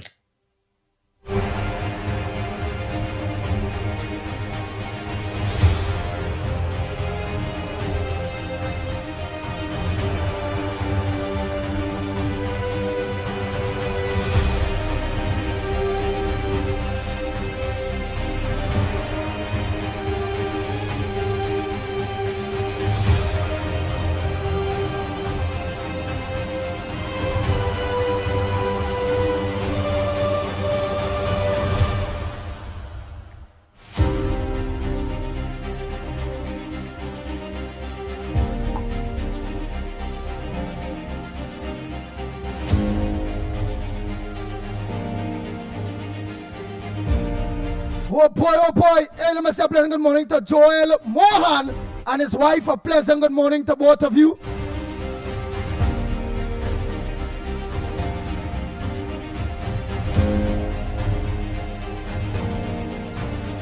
So before I go to any other voice notes, also Lennox Smith, a pleasant good morning to you.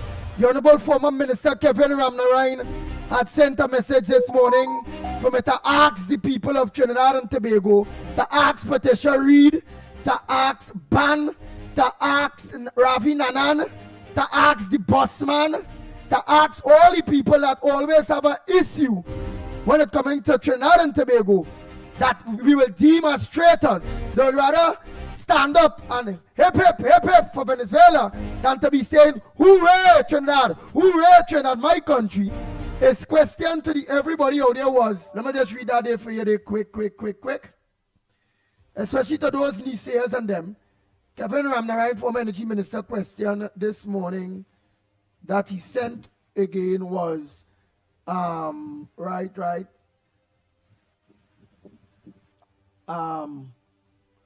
What has Venezuela contributed to the development and progress of Trinidad and Tobago since 1962? That was the question that he asked. But then it have somebody sent back a message to the honorable former minister, right? Let me just read back that message saying, because he is locked on, he is listening. The person said, it was Kevin Ramnarine. Let me get it quick. So that is a question that, because at the end of the day, the man is a professional, the man has degrees, the man have his experience, and I wonder if it gone. But the question that, let me peep and see, who does it send that question? Where I go find it? I go find it there now. I will find it there. No. Just give me one more. Right, boom. Right. One more. I wonder who did. If I remember who sent the question, but I will find it here now. That they asked. All right, if I can get under 10 seconds, well, now it's like it gone. Right, but the question was alongside the line of towards Kevin Ramnarine, former minister, on the grounds of did Guyana paid him 20,000 US or something so to develop some map or energy secure future roadmap for Guyana or if it go. And why I wanted to read out the question is because I don't see no problem with that. If Lennox Smith is a professional and good at what he do, Ghana will want Lennox Smith's professionalism in order to, because Lennox Smith work have a proven record. So I don't see, so I just wanted that for people to see how dumb some people is think now. You understand? All right, Lennox, well, you know what direction I'm coming from. And could you be able to name some of the things, Lennox Smith, that UNC, that the PNM benefited from, based on what Kevin Ramnarine did before he go? I think I hear you yourself was talking about that, how PNM benefited from certain things that Kevin Ramnarine did do before he go. Some gas thing or something, and they say that is where the money coming from now. And PNM was saying something about, look at how they give anything cheap or some kind of something, so you're selling us. But go ahead, Lennox Smith. Good morning to you. Yes, indeed, of course. A pleasant good morning to all and such. Are you hearing me loud and clear, man? Loud and clear, Lennox Smith. Yes, indeed, of course. A pleasant good morning to all and sundry. Once again, East, West, North, South, Central, or Friends of Tobago, and wherever you are, streaming on the World Wide Web on the #1 program on mornings, not just in Trinidad and Tobago, but in the region. Clearly, St. Vincent in particular have tuned in because, of course, of who we are and the fact that we are unadulteratedly pure and factual, and of course, in the hemisphere and in the world. Yes, of course. Well, I just want to say that, of course, oil was discovered in Trinidad and Tobago in 1866. Yes, that's how far we are, a very old province. And then, of course, the first well was drilled in that same year as well.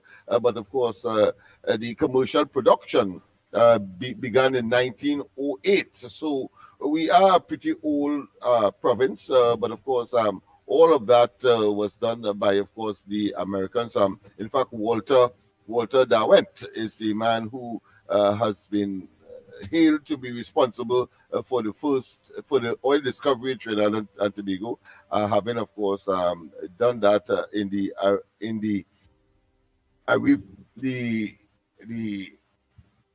Aripiro,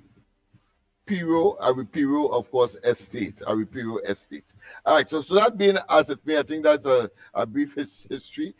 In terms of the last part of your question, Kevin Ramnarine, of course, he has been hailed as a very productive and a very useful minister of energy, having regard to the fact that he was able to renegotiate several of the oil deals oil deals, and at the same time, I think most importantly is the expansion around 2014, thereabout 2013, 2014, where of course there was heightened drilling for the discovery of more oil, and that input by under the auspices of him being, of course, the Minister of Energy then, the PNM benefited about 3 years later.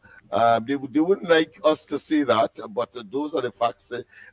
Because when Rowley was quarreling in 2015 that he got a raw deal and that, of course, the price of oil was reduced and so on. That is no fact. That is nothing, should I say, the cause of which must be ascribed to the previous administration. That is the vicissitude of the price of oil as it normally would do based on market forces. If you have a flood, well, then of course you have a reduction in the price. If you have, of course, a scarcity, you have an increase in prices. And unfortunately, Kamala Prasad-Bissessar had the commencement of a reduction in 2014 when of course oil prices was reduced by almost half, and she had to ask all of the ministries to cut their budgets by almost half as well. No, not half, but take away $10 million from each ministry, except the Ministry of Social Development. I remember that very distinctly, the Ministry, in fact, of the People and Social Development.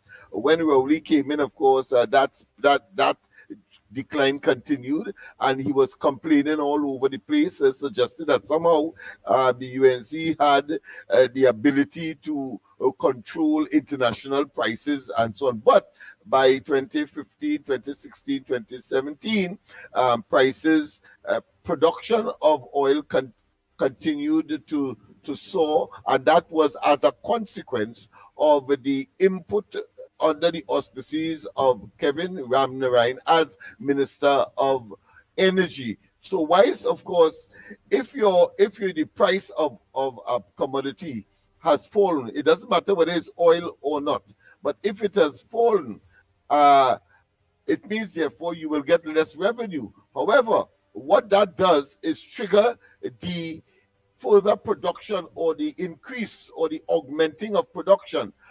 If it was for the PNM alone, we would have never had an augmenting in production, and thus, of course, in a way offsetting the reduction in the price of the particular commodity. In this case, of course, is that of oil and gas. So there is where he has distinguished himself in terms of being able to be adaptive.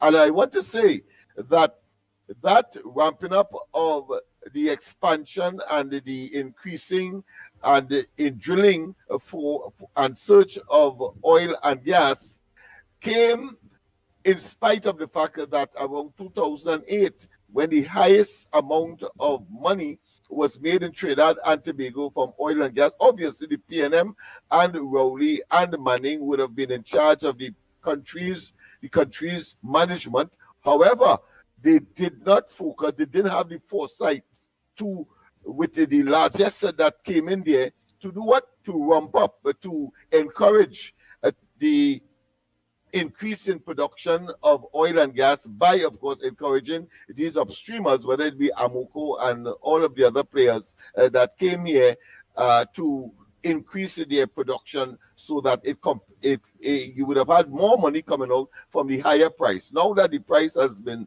lowered by 2015, all Rowley was doing is complaining. And then when he got the benefit of Ramnarine's intervention around 2013, and now, of course, he being in office, Rowley and the PNM in office in 2017, he will not give credit to Kevin Ramnarine at all. He will give credit to something else that is amorphous and, of course, even up to today, inexplicable. It came from out of the blues just so. So I am not fazed or in any way impressed with anybody who is saying that Kevin Ramnarine did not do or was not a very superlative compared to at least what the PNM would have produce subsequently in terms of performance and in terms of making sure that the energy sector continued to be the mainstay and producing some 80% of the foreign exchange that we would normally benefit from in order to meet our ability to survive in a world where Trinidad and Tobago really has to depend on imports in order to survive. I'm talking here in terms of food import, for example, some $4 to $6 billion annually, and of course that could have been only sustained when the foresight of a person who is in the Ministry of Energy, like Kevin Ramnarine, created that condition in spite of the vicissitudes of oil prices across the globe in that particular industry, having regard to the fact that we are a price taker. We are not a member of even OPEC, so our amount is small. But when prices increase, we get a benefit, and when, of course, it is reduced, we also, of course, have to take that fall as well. We saw it, of course, when the war between Ukraine and Russia started. Well, of course, there was suddenly an additional $8 billion added. But the government of the day, led by Rowley and the PNM, couldn't take full advantage of it, because by that time they mash up the Petrotrin, they fragment it and divided it into several entities. Of course, oil continued to flounder in terms of reduction in production. But what Rowley did not tell us then, that if we had the oil refinery, as Biden had said to his American people, listen, those persons who are in the refining business, please, oh gosh, only making a killing, please, of course, reduce oil price. Well, Trinidad and Tobago, if they had the oil refinery at Pointe-a-Pierre, then that $8 billion could have easily be converted into an additional, maybe doubling that. So 8 and 8 is what, 16? So 16 plus 8, you see the kind of money we would have been talking about. We would have been bathing in money. But myopia and the mismanagement and the corruption, indeed, of the PNM under Rowley in particular, and subsequently very short, that of Stuart Young, has created, of course, the situation where our reserve, by the time they left office on the 28th of April this year, having, of course, gotten into office in 2015, UNC left something like 12 billion US dollars. By the time the PNM left office, having savagely and irreparably almost damaged the economy, damaged our savings, we only had something like 4 billion US out of the 12 billion that they met in 2015. I think that is the brief and the short history of this entire sordid affairs, and that nobody in the right mind would even contemplate or consider the PNM as a viable entity politically and otherwise to take charge of the affairs of Trinidad and Tobago. Never again. And that is why we can say categorically and without fear of contradiction, in spite of all of the wishful thinkings of the fanatics and the soothsayers and the 12+1 are talking about the current opposition, that their destiny clearly is to reside in a political dustbin of history, and that is where they will have to end up inevitably, having regard to all of the, I wouldn't call it missteps, but the kind of agitation and the kind of myopic issues that they would have brought to the fore. We just have to look at the panic they created with respect to some war to be started from Port of Spain because of the presence of a warship. Well, there is more today in terms of Trinidad military having joint exercises right now. It started yesterday with the American Marines. And I have not heard the PNM talk at all because they don't want to suffer the same thing because their credibility took a huge hit because they try to panic the population, let them go and buy this, buy that, stock up because a war coming. And so they have remained extremely silent. In fact, the only thing they have said is that they want to know more. Why did you take that same position then before panicking the population, giving them the impression that some war will start from Trinidad and Tobago? However, on the other hand, the government has remained consistent and solid and, of course, not moving like the Northern Star and telling the population, don't panic. That has nothing to do. What is happening here is something we are accustomed doing. Has nothing to do with, of course, what is happening in Venezuela between Venezuela and the United States, and it turned out to be true. So the credibility of the PNM continues, of course, to take a tremendous hit, and therefore expediting their journey to the dustbin of political history in this country. Ban say, no, not really, but Ban say, Trump wants to pull out now. Did you see any indication that America looking to pull out of Venezuela or to move away from the issue dealing with the narco trafficking and all that thing within Venezuela?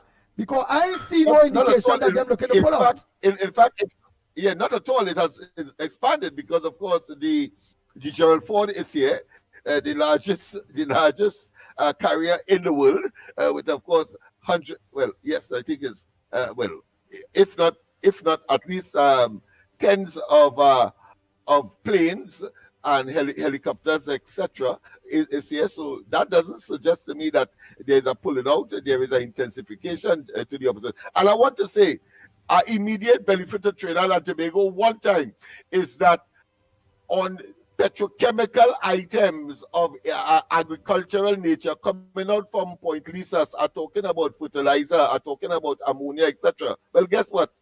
The Trump administration has reduced the tariff to zero.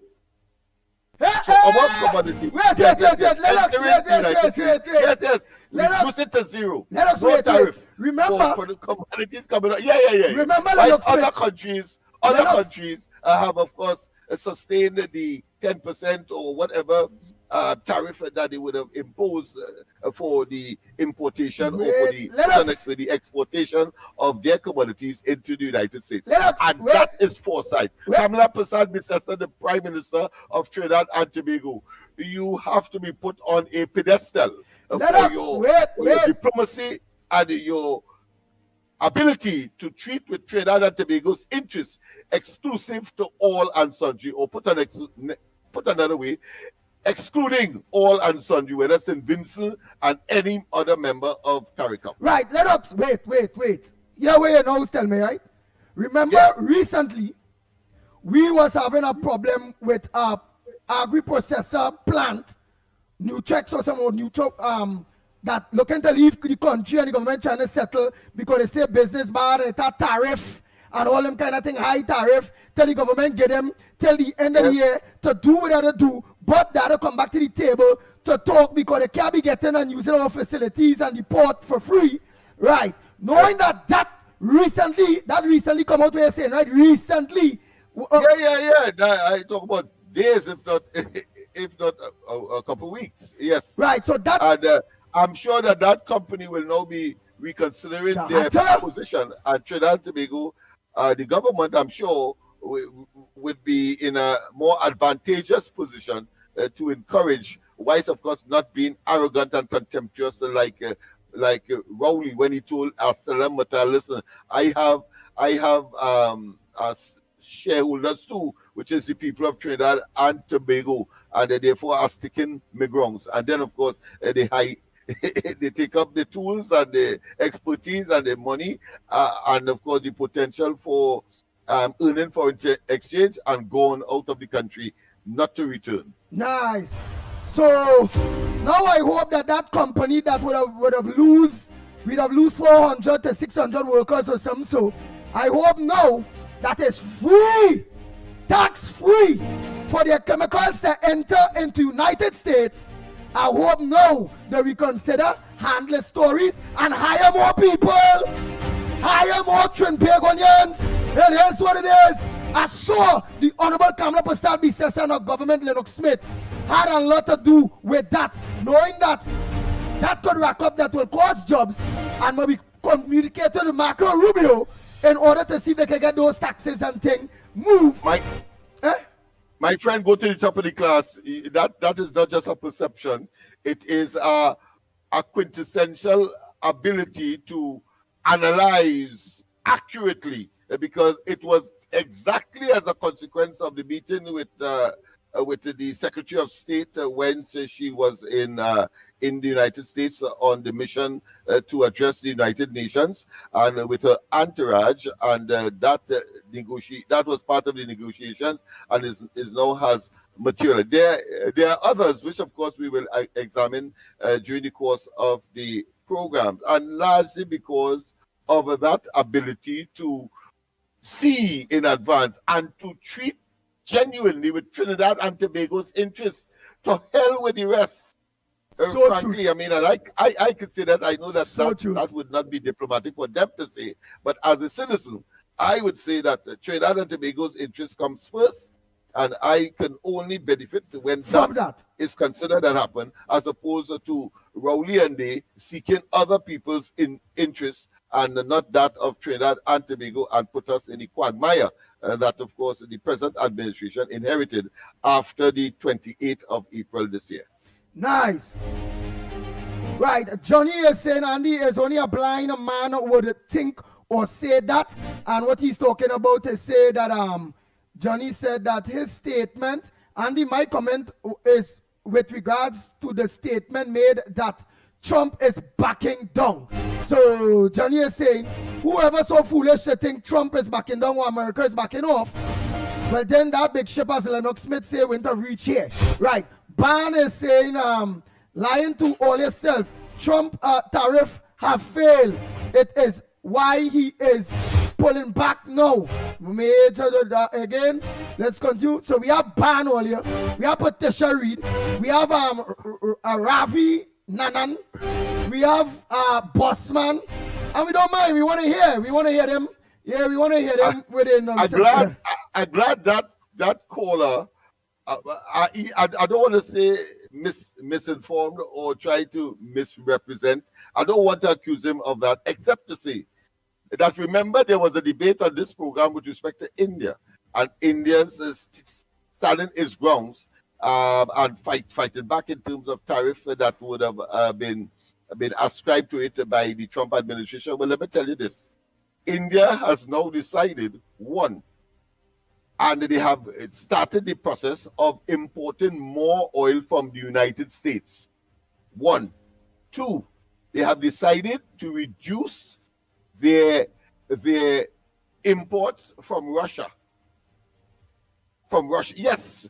And of course, I think there's a technical issue that they have been able to sift out in the whole process. I think wise companies associated with Russia would have been sanctioned. I think there's a technicality where countries, even where entities doing business with Russia, the Indians have found a way to still do business with them, and thus, in that sense, indirectly, still getting Russian oil imports. But of course, I'm sure that over time that will be settled out. But the point I am making is that those who said that India would not succumb to America's dictate via sanctions that they would have imposed has turned out to be an absolute, what I consider to be miscalculation. And I'm being so generous here. Oh boy. Nice. So let's go to the lines. Donovan Garcia, pleasant good morning to you. All of you. Mina Rodriguez. Hey, Susan Bootman, good morning, Mommy Juice. Yo, call me after the program, Mommy Juice. Right, and good morning to all the new people that look onto the #1 program, The Ground Report. Mr. Maraj, good morning to you. All the new people that are locked onto the ground report, a pleasant good morning to you. Camille. Good morning. Camille Jack. Good morning. Good morning to all of you that lock onto us in from Tobago too. Good morning to each and every one of you. Welcome to the Ground Report. Don't forget to like, share, subscribe, and let our other natives know out there what program they need to listen to get all the relevant information right out of Trinidad and Tobago, right? And all of you is patriots. Although you all live somewhere else, you all are still patriotic to your whole country, Trinidad and Tobago. You all still love your whole country, Trinidad and Tobago. And kudos to each and every one of you that going down. That is other citizens, citizens of other countries now, but still remember where all come from. Kudos to all of you all. All of you are real patriots, because at the end of the day, all they still stand up for the people of Trinidad and Tobago and for all their country, compared to people that living in Trinidad, supporting Venezuela, supporting the Caribbean, St. Vincent. Anything against us, it are people supporting. Imagine that. Good morning, caller. Good morning, caller. Where are you calling from and what's your contribution on the Ground Report this morning? Pleasant good morning, Andy. Pleasant good morning, Mikey. Pleasant good morning to Trinidad and Tobago. And they have to be at my best behavior because I have a matter to call anytime soon this week. So I have to choose my words. Spanishly now. But and then oh God, earlier we had a prayer that we boy KFC earlier at the end of the day. Oh Lord, please touch that magistrate, that judge hand. Give our boy KFC an opportunity. He have a young daughter to live his life, a young child to live his life. Lennox, and then Lennox, where about the judge, you know? Lennox, what I said the thing Friday, the boy, what going by? You 30 person, boy? Oh, Lennox? in here, but we go talk. Let me hear again. Yeah, no, go ahead, KFC. Friday, I sent some information there, but I sent you a number. There was a 30 person who close to the judge who sitting around the ground. No, I didn't, but I'll do it this morning. All right? All right. Yeah, okay, must say congratulations to you, Honorable Prime Minister Trinidad and Tobago for going out and meeting Mark Rubio and waving the ban. So that is a step in the right direction. But right now, I see Donald Trump and Maduro looking to have a talk. So that's the dragon will blow. Let's see Ottawa. Ottawa. I see the American soldiers say to come to train them obese soldiers and them who lie down in the barbs down there, only eating a set of food, getting big and fat. Let them run down the barbs, run up the hill and go and exercise.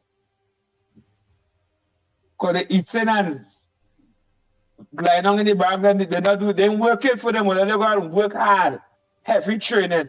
And they are my best behavior. I know back in now they're trying to be calm, cool, and collective until my judgment pass through now, boy. If you think pass through the right way, yeah. But what's me?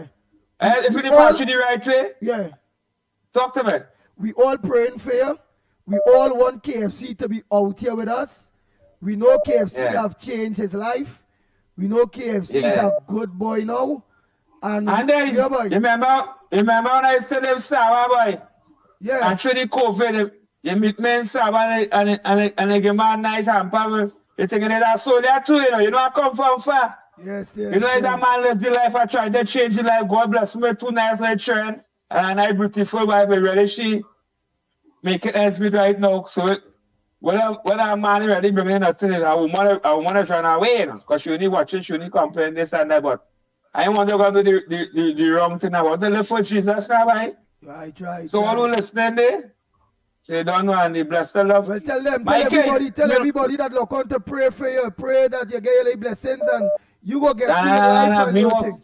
Me all that pray. People go in the church every Sunday and saying there's big pastor thing. Them is the most because people you know. God is the boss.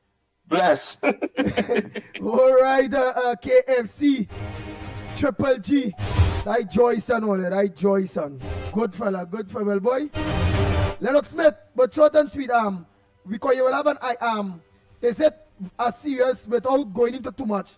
What he talking about is that it's a very, very serious thing he talking about where he could be put away, or does it have a chance that he could get a chance to live? I am not aware, frankly, I'm not aware of the details, so I would not hazard any way, which way. But of course, he seemed to be confident that it will result in a benefit for him, or he will be successful. We wait and see, but I'm sure that when I call him today, I'll have a little more information and I'll share it with you. But of course, discreetly and without, of course, much details, because these things are personal. Even though, of course, you could always go in the records and get a previous matter, because this is all about transparency and accountability in a democracy. Therefore, court matters are really readily available to the public. You can, in fact, go in the courts as well. There's a place, just as the parliament, for the public to witness and listen to matters that are before the court. All that is part of the transparency that this process attracts. But go ahead. Before I take this call, Hoodie is saying that Trump loved to see other leaders groveled at his feet. Oh boy. Go ahead, caller. Good morning, caller. Well, why not? Good morning, Andy. Good morning. Go ahead, reporter. Pleasant good morning to you, my brother. Yeah, good morning, and good morning, Lennox Smith, Michael Kerr, and to all the callers that make talk show possible in this country today. Now, I want to find out from Lennox Smith, my friend, and your family. Yeah, man. I want to put this out there right now. Now, I came and I signed up by your side because you had the authority from the authorities to make up application for the workers. Am I correct? Who? Hello? Who are the authorities to make applications for what workers? Yeah, the CPEP workers and the ERP workers who was sent to home because of the corruption was in the system now. I want to find out if Lennox work went, all these applications that Lennox took out. Are they inside already? No, because remember you were supposed to make an input. I was supposed to get in contact, or some other people were supposed to get in contact. It's nothing wrong in, of course, trying to beseech the administration to reconsider because of some special circumstance that we can argue. Malcolm X, for example, we were supposed to meet yesterday on the question of those HGC workers. I'm sure we'll be meeting today, and we could probably put something together in order to bring it to the attention, because let's face it, the administration has the macro responsibility for the country, meaning that they have the overall responsibility, but at the micro level, there may be something that may have been overlooked or would not consider, that ought to have been considered and was not flagged. And therefore, our job is to, of course, generate that specificity, so to speak, in order to say, well, listen, this is not deserving, as opposed to the general policy that would have captured such persons who did not deserve being, of course, in the situation that they would have found themselves in. All right, well, hold on 1 minute, a reporter. Ban, all right, later. So you come, you get your trouble ban, and then you go on. That is a typical PNM. Somebody write up, ban, Bossman, Patricia Reed, Ravi Nanan. The people let me know all here who's PNM propagandists.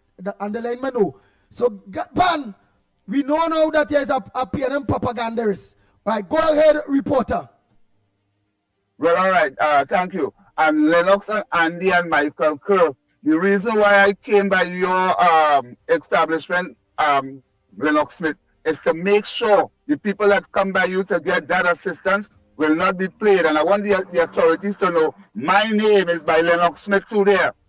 So I want to hear Lennox Smith saying that, yes, people getting through now. I asked the last time, how many CPEP workers get into the system right now that the government put out there? Because remember, I is one of the workers that they stopped from working, and we are waiting, you understand? But I use the channel by Lennox Smith to make sure they ain't playing no games with the East-West corridor, such as Laventille and Port of Spain and these areas. That's why I'm waiting there. So I'm still waiting. hoping that people come and say, Lennox, thank you for what you did for us through the government, give you the authority, was to sign up people to get, because I came and you did it online. Am I correct? Thank you very much. And I want to say there's an example that came to my attention just Friday. A gentleman, a senior citizen, of course, he applied over 3 years to the welfare department to get his senior citizen benefits, pension. And guess what? We sent, when I found that so unfair. So I sent them a letter. Last week Wednesday, send them a letter, copy the minister. Guess what? Friday gone. They call him to hand him a letter stating that his application was denied, was rejected, but they backdated to June of this year. I mean, come on. So of course there's another plank of attention and approach we have to take with it, but just showing you how people could pass through the system and be subjected in that way. I mean, no way, 3 years, and until a letter was sent identifying the problem and, of course, making the case that it is absolutely too long. Then, of course, the authorities now not wanting to be held accountable for that, whatever reason they had to not consider the man and have him walking up and down. I talk about a man that is 70 years of age. No. Right, he applied with 3 years before, so that means he would have been 62 thereabout. And here it is. They send him back immediately. They call him now, and then tell him that they wasn't seeing him, etc. Come on, they had to be much more sensitive than that, particularly where welfare is concerned. If you are given the job of distributing welfare to the population, that is people who are dirt poor. That is people who would swallow their pride to beg alms. And therefore, I expect that the training, if at all, that they would have been given, those who administer the program, will take that into consideration and be a little more humane. It cannot be 3 years. I understand the point. Yeah, go ahead, Andy. They need to be a little more humane. Go ahead, caller. Good morning to you. Hello, morning. Hello, pleasant good morning to you, sir. Where are you calling from and what's your contribution on the ground report this morning? I'm calling from Dabney. Morning.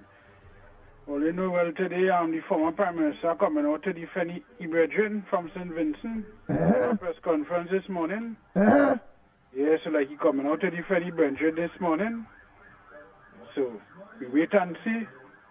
Imagine that, he wouldn't defend the people of Trinidad and Tobago that technically that wrong was done to. Nobody else in Trinidad and Tobago get a rent to own in Victoria Keys that had to pay $2,700 alone. You understand? He wouldn't defend that and defend we. He would defend Muduru. He would defend Rav Gonzalez. He would defend everything else that man is defend besides Trinidad and Tobago. You must watch that man behavior. Well, we also attack. Yeah, and that is dangerous. So you can't have people like that in decision-making processes or opposition in Trinidad and Tobago. Those days have gone. Right. Go ahead, caller. We also had to ask to in Rowley time who was the former housing minister. I wonder if there's the opposition leader right now. I'm going to that. Now, because if they say some of them papers were signed before the elections or 2 days after the elections, it won't be penny. But wherever they might be get before, we want to check the dates and what was signed before to see who. So Lennox Smith, that is a good one for you to check out first. Yeah, because it is possible that it could have passed through a number of ministers who would have occupied that portfolio from the ephemeral position of even Marlene McDonald, who was there for a couple weeks, I believe, in that case. Of course, a couple hours in the case of the Ministry of Public Utilities, but certainly she was there. She was in housing a little longer than normal. And then, of course, Penelope Beckles was there as well. And I think we had 1 or 2 other ministers who would have been in that portfolio. So those documents, depending on where it started, might have, of course, seen the presence or while several ministers might have been occupying the office of of Minister of Housing. I believe Penny name will be there because how she go about the Prime Minister then put it in the open market, and the open market, that kind of talk Penny talking and try to go light, because she and all must be responsible for one of those apartments to somebody. Go get up. Go ahead, caller. And they go to the top of the class. I mean, I cannot help but being impressed with your analytical ability. That is why she's talking, because that will put her, that will be a credible defense as far as she's concerned, by saying that it was on the open market. Why she was minister of housing. Yeah. It's obvious. So go ahead, my friend. I think marvelous. Well done. Go ahead, caller. Morning, Andy. Morning, Lennox. I hear you call my name this morning, boy. Yeah, Mr. Controversy. So now, before we move forward, former Minister Mr. Kevin Ramnarine have asked a question to all controversial people, or people that, to me, I will deem them non-patriotic and traitors to the people of Trinidad and Tobago, and a traitor should be hanged by the neck in Woodford Square. Right. So you're trying to call me a traitor? No, I want to answer the question to see if it's a traitor. I hear the question, and I think it's nothing. I don't think Venezuela really give anything worthwhile besides the gas, and we really get that. So far, we didn't really have, because like he say, he suspended all the gas deals we had with them. But I hear was suspended. So I know we are getting gas and they stop it. Gas and running. I know. So I don't think I see anything worthwhile that affecting Trinidad and Tobago so far. Another thing is, when it comes to the you know, it's controversial. When it comes to the tariff, Lennox, is not Trinidad alone. It's all the countries besides Russia. He took the tariff off. Why? Because he under pressure in the U.S. because of food inflation, right? I was reading on the news, because food prices, they're coming down on him because of food prices, and these tariffs of food prices are going up. There's a lot of any groceries. So he tries now to say, okay, he's taking off the tariff off of food items, coffee, cocoa, bananas, beef, these things. He took off the tariff besides from the countries, besides Russia. So it's not just Trinidad. It's anything with agriculture. He took off the tariff from all the countries besides Russia. Right? So it's not yes, I'm not Trinidad. God, boy, you really, let me know. God, why you like to bust people, bubble? Because I like facts. I like facts. Yeah, but it's not too wrong, you know. It's not too wrong, you know. So, I want this company back, you know. This Nigerian company. I want them come back and open back to give back the people the employment, you know. That is nothing wrong with that, you know. No, but they didn't leave.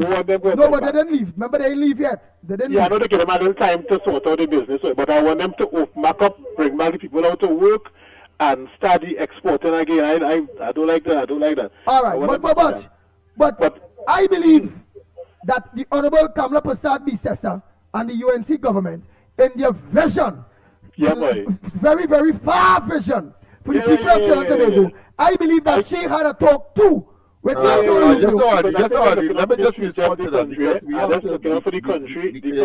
Hey, wait, look, looks like you went to do research. Some kind of concession. Listen. Go ahead. Some kind of concession from the Americans. They negotiated. It didn't happen across the board. You talking as though it happened across the board. No. Each one of them protested. Each one of them said, well, listen, that will harm my economy, etc. And that is what Kamala Prasad Bisesa did. And on the other hand, though, you can't deny this either, that there would have been countries that would have made the same argument. All of them would have made the same argument, but did not get any concession. So kudos to Kamala Prasad Bisesa. We are Trinidad and Tobago, and we must commend our Prime Minister, because the fact is that when she went up there was this sanction in place. When she left there, sanctions removed. Full stop. No, I'm not saying nothing wrong with that. I'm not saying nothing wrong with that. I am glad for it, you know. I am not saying nothing wrong with it, you know. I just bring into the fact that it's not Trinidad alone. I am glad that she represented our country to get the tariff off, which will be better for Trinidad and Tobago. I am not vexed because it's not, but all I'm saying is not Trinidad alone. It's other countries as well. They went and negotiated again. Well, all right. So what you're saying is... I'm not vexed with our country. I'm not saying, it's nothing, you know. I mean, I'm glad that we get this, you know. I'm not upset to say anything, you know. So you agree that she, like other countries, negotiated? No, but you see, if I had to make that statement, Andy, that is not Trinidad alone, I would have put it in context. Or he didn't I put it in cannot. context. For example, Yeah, for example, if I am arguing, or to the contrary, that Trinidad and Tobago and therefore the Caribbean are not a zone of peace, right? If I were any one of those leaders in CARICOM, it was incumbent on me to argue as well of what is happening in Venezuela. Because you would see then any rational thinking person getting both sides of the argument. You cannot argue a zone of peace in a vacuum, because you would see if you delve into the entire historical and chronological issues, you would have seen that you would have to draw the conclusion that Maduro is the cause of his own demise at this point in time. Let us not waste time. Lack of transparency, harsh measures against his own people, the reneging of agreements between himself and the United States, quite apart from the sanctions. But you also have, of course, bounties on several high officials in the Maduro administration that are wanted by the authorities in the United States. That is what I expect. So the argument that others have been suggests to me, if I'm listening to him, I would think, well, Trinidad and Tobago just a beneficiary of a policy that the Americans made for several countries, and therefore Trinidad and Tobago is a beneficiary. No. Oh, you can't say it like that. You have to put it in context. Put it in context, Mr. Controversy. You controversial just like this next one too, you know. This next fella, you never call out the name. Very controversial fella, Hoodie. 1 minute he's saying Trump is a toy boy, Trump playing with the toys, Trump this, Trump that, all kind of thing. Now he's saying Rowley's biggest accomplishment was to be awarded an $80,000 per month pension for life. What I don't know, this who the fella is a kind of 1 minute he up, he down, you don't know, boy. Yes, Mr. Controversial. Yeah, man, but that's next time put your thing. Next time put your thing in the proper context, so as Lennox will get vexed with you. Yeah. All right, man. Have a good day, man. All right.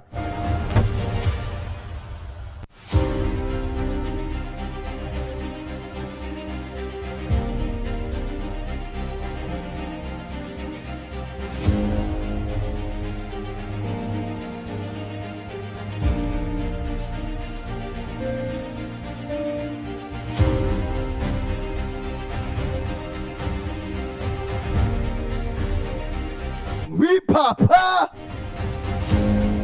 Let me continue. You see, and that makes us the best, because we are able, of course, to convince people who would have, of course, either by flaw, by mistake, by mischief, or otherwise, to bring issues to the table that were not clearly thought out. And therefore, when you put the other variables that would have put credibility or denounce or rubbish, then of course you see that they will compromise, and that is what education is all about.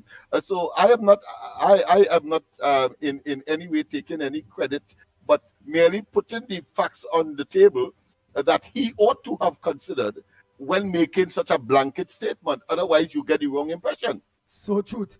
Oh boy, somebody say good morning, Andy Williams. Good morning, Lennox Smith. The Grong report. Good morning. Valencia is in the house. To the Homeland Security Minister, the EMA, but I don't know if, all right. And to the Honorable Prime Minister, we are asking you all to seriously put laws in place to deal with the noise pollution in this country, such as in vehicles, in neighborhoods, people making noise, and when you call the police, they say they cannot do anything about that. Please do something. This situation needs urgent attention. Thank you in advance. Well, they will put things in place when that time reaches, or if it go. Come, let's continue already. Yeah, I'm sure, because the legislation is coming with respect to that. The Prime Minister has made it very clear about, of course, those music trucks, and of course, a decision has been taken with respect to Baranara Stadium because of the decibel levels that has been disrupting life, the peaceful enjoyment of property in and around, of course, the stadium. All right. Nobody answer your phone. I will call you because you send 4 voice notes, partner. 4. So it's better I get the chance to talk your voice notes. So you go put all into one prospect, nobody. You will put all into one prospect. Then I have to play 4 voice notes. 1 4 minutes and 15 seconds. 2 1 minute and 50 seconds. Number 3 voice note 3 minutes and 34 seconds. Number 5 voice note 4 minutes and 46 seconds. So nobody, I rather call your partner because you know all that is about 15 minutes. So let me call it to put all we are to say in prospect, in your prospect. At least give it within a 4 minutes or so now, partner. Go ahead, nobody. Yeah, okay. All right. Well, I glad Lennox is laughing because it was largely to support a lot of what Lennox said this morning. Because he tries to bring back things that people tend to forget. 12 and 15, I worked on the project. It was one of the biggest drilling projects I ever saw in this country. I worked in the oil industry since before the year 2000. And that stopped boom 2015. When somebody went somewhere saying we've been negotiating things. Right? Being negotiated was to discourage people from drilling. Right? And after 2015, what had happened is exactly that. Drilling in Trinidad and Tobago died. That was supposed to continue. Oh, so nobody, what you are telling us is that Kevin Ramnarine encouraged back drilling and made deals to get us going again when it comes into drilling, exploring. And as soon as we lose the government, although yes, he finds certain things and PNM benefited from certain drilling agreements that took place and fines that took place, you are saying that when the PNM come in government, they totally, you being a person working offshore or within the offshore business since 2000 and before 2002, well, 2000, yeah, 2000, wow, that long. Since before 2000, boy, where are you in this thing long and true, boy? Yeah. Wow, you say that the PNM totally crash exploration and drilling, crash the economy of well, the energy economy. Mm-hmm. That's what I say. You see, the thing, yes, exactly. The reality of it, you have to keep looking because it's non-renewable, and after a while, your finds will diminish, and it takes about 5-ish years to produce a well from exploration to production. So when you stop drilling 2015 and you don't drill, remember I used to come on this program and lament that it has 9 drill ships parked up in the Gulf of Paria for about 4 years and they were not doing anything. Now the reason, what caused that was the oil price, like Lennox said, people slow down on drilling, but that's exactly when you want to drill, when those assets that are normally very expensive to use, but they can be had for a lower rate. And instead of using them to drill, we didn't. And we didn't do that for about 4 years. And that would, in future, you're going to have a 4-year gap of poor production. So 5 years after 2015, what did we get? A lull in production. Because our old fields were dying and we didn't have any new fields discovered. Right? That is very much. Yeah, but then, all right, but within all right, so you say within 5 years, the first 5 years they kill drilling, so we lose 5 years. Did the PNM government start back exploration or drilling any time after that 5 years, or in the 10-year time they didn't do nothing at all, or they didn't start back exploration or drilling? Yeah, certainly. That's the effect that it would have had. You see, the thing is, when you have a lull like that, you're going to end up with that kind of production now that creates all manner of chaos. And you see, the incentive. This industry is all about incentivizing drillers to drill, right? And when you create that kind of environment where, you and here's another piece, right? This whole thing. It's clear to me that the Rowley government preferred to join themselves at the hip with the Venezuelans for the sake of, right? They prefer that rather than our own stuff. I think that was their ethos. They prefer to join with the Venezuelans, and there's an international reason for that, and that is playing out now. It explains for me why football has such a good with Venezuela, because of the connections that both countries, the choice that both countries make, both Venezuela and Trinidad and Tobago at that time, to side with the Chinese and the Russians, to put up a middle finger to the Americans. Right? That is time the Dickens are coming to resolve. All right, but this isn't as plain and simple. But did they so in that time and they didn't do no explorations at all within we think yet? No, they have, but it's like you're breaking up. Trinidad and Tobago should have done. Yeah. It is nothing like what it should have been. Like Lennox said, it should have been much better. We should have been in a position to when the American president, Joe Biden, at the time was saying, oh my goodness, please, us. We should have been one of those people who were making a killing, and we won't, because we were not in a position to produce enough. Right? But you see, the thing is, yeah, so in wrapping up, what the other two things that Lennox talked about that I think is important. You talk about the U.S. aircraft carrier, right? That is coming. It's still, in fact, it's here. Yeah, it's here. So let's talk about let's talk about the Americans backing off. What is happening in the world today is you're getting media to be the mouthpieces for certain people. And you see what happened to the BBC regarding Trump is an example of media creating stories that are blatantly fictitious. People are believing it and it, right? When it is definitely not true. And the last thing I don't expect to talk about, we talk about the fertilizer. The question is more is what did Venezuela do for Trinidad? You could flip the question and say, what did the United States of America do for Trinidad? The United States of America has been our best customer. And that removal of the tariffs is a shining example of that. When all around the world, and Lennox is right again, the owners of that factory are going to be like, no. Wait, nobody. We're saying nobody. We're telling us now is that the latest, right? Meaning you read that the owners of the factory was looking to wrap up by the end of the year, and the government tell them, well, you go ahead.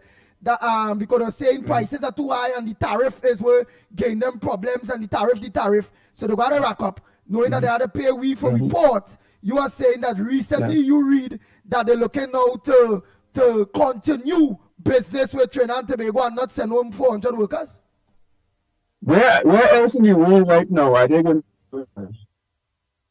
You think about that. Trump is keeping tariff reducing, right? Just because they make peace, right? But Trinidad and Tobago, he said no, zero on ammonia and fertilizer stuff, right? Not to mention because again, the American things and fertilizer is one of them. Remember, the United States of America is a breadbasket of this world, right? So the fact that happened, that factory, they are going to be running, sprinting, trying to get back open. They're not going anywhere. Well, that's why they're back up in the next minute. Very good. So what you're saying is that they ain't changed. We know if they change their mind yet, but you as a business person, knowing that they don't have no tariffs, they must. You're done about operations going on here. Why would you leave that? They do. Watch and see, hot and sweaty. They're going to be coming back saying, okay. Right? All right, nobody, boy. You make me smile. Yeah. Thank you, partner. All right, no problem.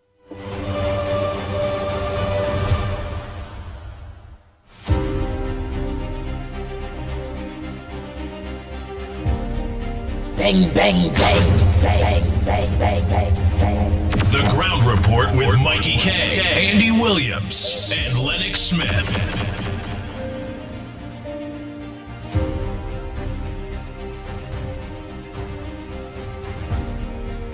Morning, Andy. Morning, Mr. Santa Cruz.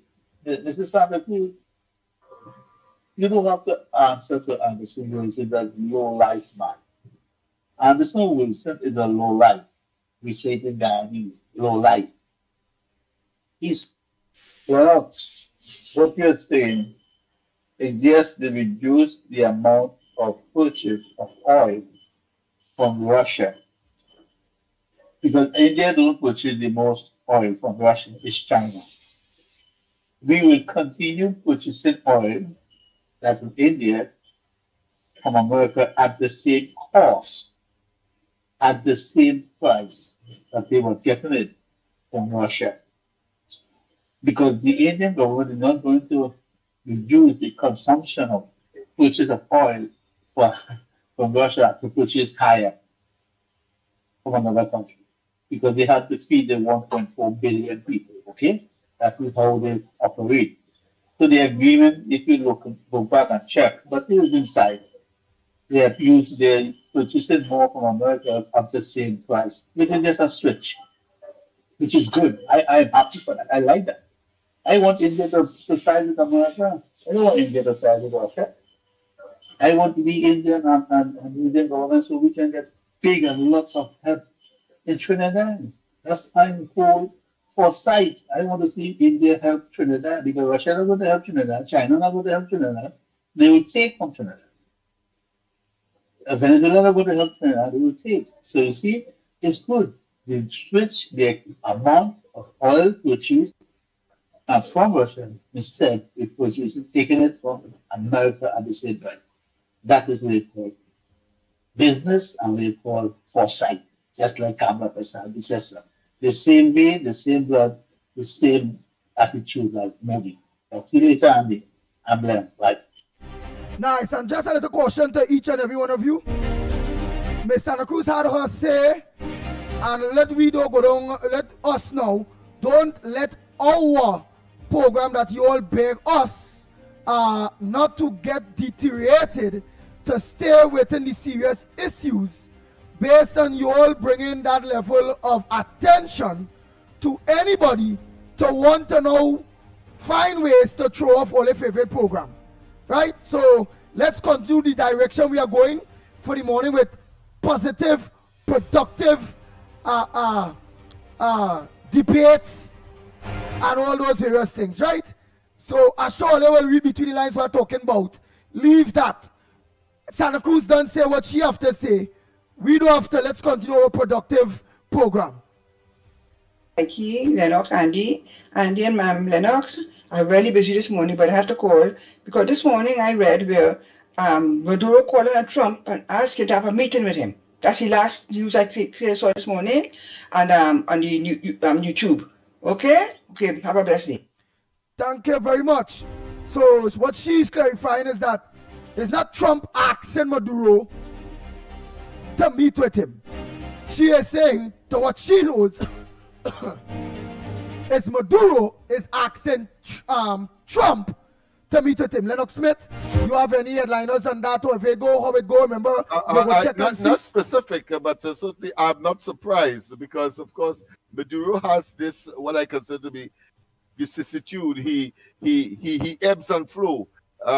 He was recently, when, of course, the flotilla was assembling in the Caribbean, he was saying, no, peace, and he was talking in English, of course, broken English, but at least he could articulate the word peace. No war, peace. But we've been there before, because of course he did say that he would have free and fair elections to Biden.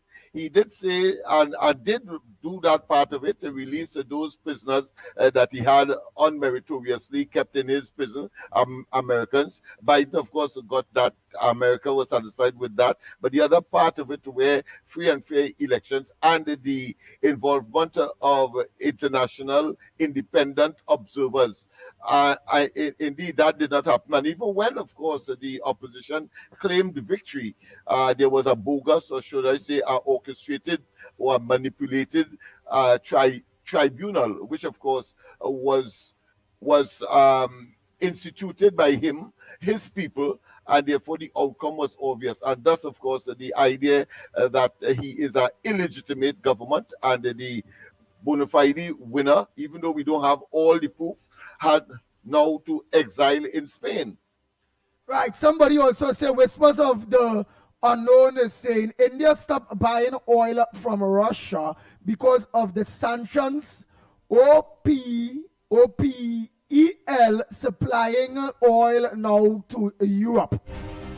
All right, let's all continue these voice notes here quick before we take some calls. Time check is always 1:45. That is just 15 minutes again, 14 minutes in fact, again before we wrap up. Good morning, Andy. Good morning, Lennox. Good morning, Mikey. Good morning, Trinity Bigo. Good morning to everybody who's on the live. Andy, listen. I was on Facebook and I see some very strange thing concerning Anna Robertson live sports. But that issue is a non-issue. That issue dead. As far as I remember, the courts and them already ruled on that. Okay, and Anna Roberts had nothing to do with live sports in the context of how the PNM and them tried to make it out to be. These people and them, something wrong with PNM people, These people and them had to be so despicable. You tell me you don't know which right from wrong? What happened? Like, all of the read papers and things, all of the research anything to find out exactly what it is all they're going to speak about before they even talk about it. Man, PNM people is really sickening, despicable, disgusting people, Let me tell you something. I as far as I remember, I think one of the journalists in that case was a woman called Asha Javid. Right, a woman called Asha David. Let me continue that. Oh boy, your voice note stop. Let me hear. Who lied so many times, and the court found that to be very despicable, right? Boy, listen now, man. PNN people, hey, oh God, all you really hate Trinidad and Tobago, all this Teotiong, this Chindian Teotiong, he always talking about people being patriotic. Is he patriotic? He certainly is not, from his behavior alone, because that man has lied so stinking. This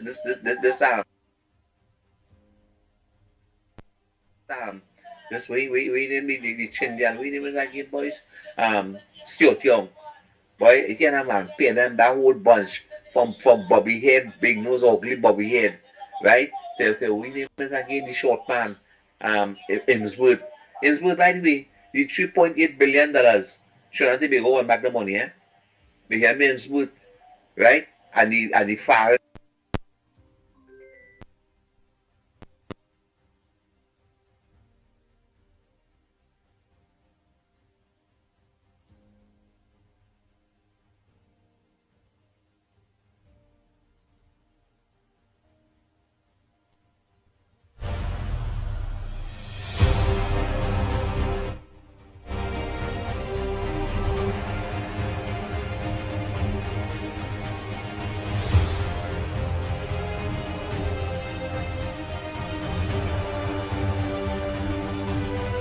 Well, boy, you have a long pause, boy. Boy, something go on there, but take it off. But something go on there. All right, let me go to the next voice note there quick. Boy, like I lost some voice note. Not low, like I ain't getting, it didn't say nothing. All right. I mean, the time check is now, what, 9:49, is it? Yes, so just about 11 more minutes. Yeah.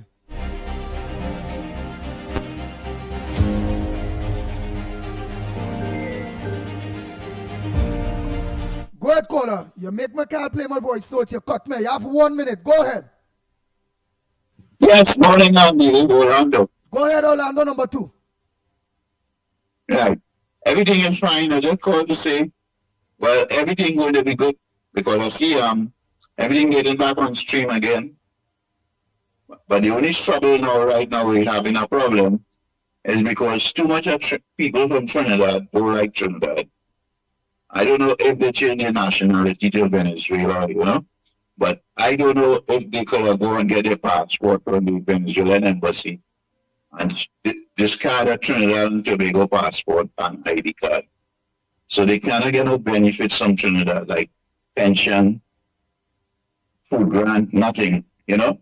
So I think the best move for them to do is to apply to the Venezuelan embassy and see if they get the passport for Venezuela and the nationality card, which is they call the ID card, and give up Trinidad.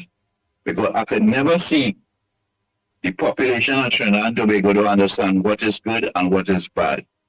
And they think that they old and they will live until 100 years. The younger ones don't want a life that them live. They live in misery. They never think nothing for the younger ones. And it's time now we could apply for the embassy, pull in Venezuela back, and then they go there and start a new life. All right. Thank you so much. Orlando number 2, yeah, easy.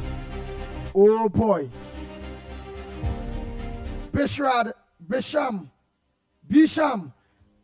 Maharaj say Trinidad and Tobago will discover oil and gas in the deep water drilling. Thanks for our new government and thank you, Lord, for blessing our country. Right, whispers of the unknown, in fact, not horrors. Because it have a whisper of horrors and it have a whisper of the unknown, I think. Is saying that Orlando is a dunce. China only buy 9% oil from Venezuela. China used to buy more oil from Russia, 70% or oil. Right? Let's continue the quick. Let me just. Primrod said this guy never give up. Why? Right, let's continue the quick. Let's go through some of those comments. Whisper of the unknown also say India stopped buying oil from okay, we didn't read that. All right. We didn't read that. All right.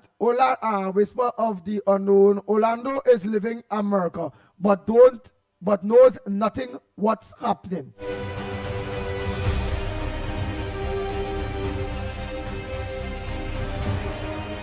All right.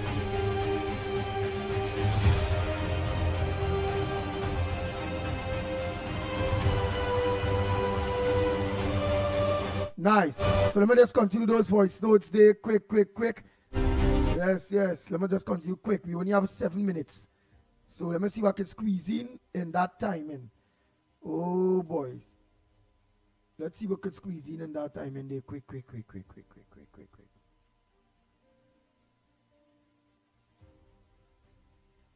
Good morning, Andy. Good morning, Lennox. Andy, the put up so I know Joyson.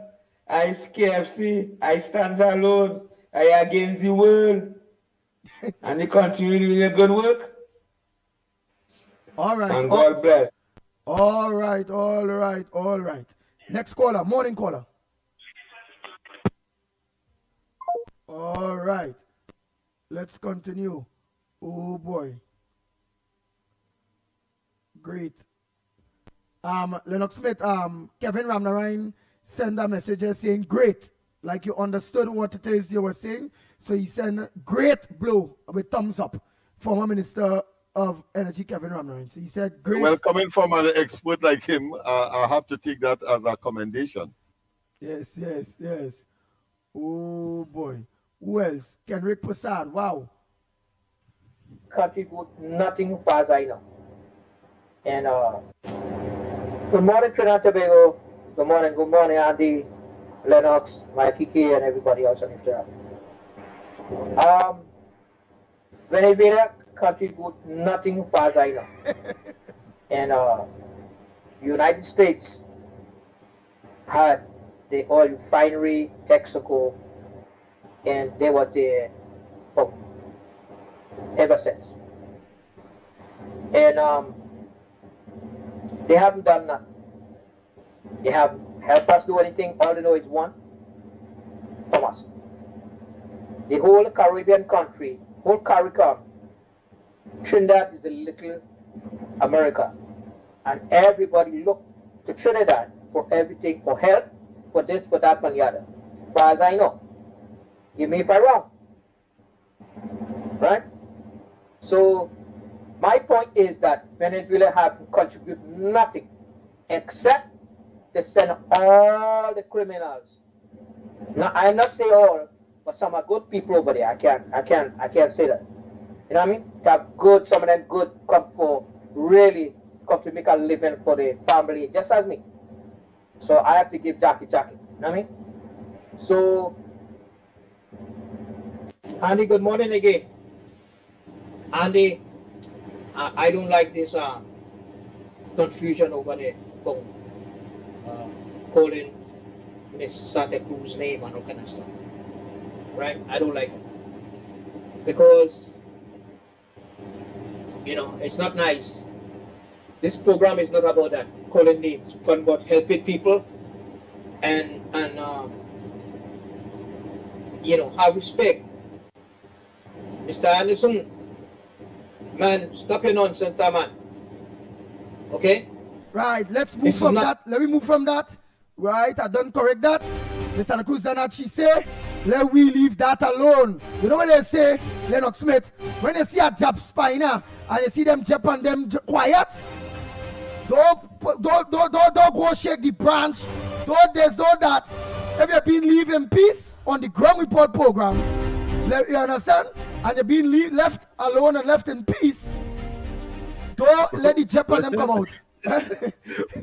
But let me give you a real situation with Joshua, my son. Apparently, some my bunter in the savannah was interfered with by his bigger brother. So they came and they started to do what they know best instinctively. They started to sting, and he stand up there. So we asked him, "Well, why you stand up there?" He said that he didn't do them anything, so he didn't expect them to interfere with him. Yeah, I said, son, welcome to the real world. You have to run like hell because they will not discriminate as to who interfere with them or not. You better put some heels on your feet and run. Next time, he said, "Daddy, I learned that now." So he stand up. He stand up because he believes. Yes, he stand up because he believes. He didn't interfere with them. Oh, so he didn't expect them to bite him. to interfere with him. He was expecting them to bite the big brother, not he. But so the big brother run. The big brother run though. He learned the lesson though. He learned the lesson well. So I suppose there are people who are still to learn their lesson. Right. All right. So the ground report learned we lesson. Here it is, Miss Santa Cruz had she say, "Why, although we, the ground report, ain't interfere with nobody, we running, we don't want that, we running. We don't want that, because we will end up getting sting if we don't." So here it is. Let me leave that alone. Now let's continue. But what the hell Joshua stand up there for in truth, boy? I tell you, and I say from after that episode, I say, "Oh gosh, boy, that's because he grew up in town." Let me give him some country experience. So I started telling him about my grandfather, who live in a country rustic environment, so he can learn a little more about nature and so on. Because I just don't understand how he didn't know that he had to run. He see his brother running, but he stand up because he didn't do nothing. Is he brother do it? Yeah. And I had the belly to tell me that he didn't do them anything, so he expect them to interfere with him. Yeah, that's how it is. So we will be running as well because we know Jap and these wasp sting and the sting, painfully. And so we gone. We gone.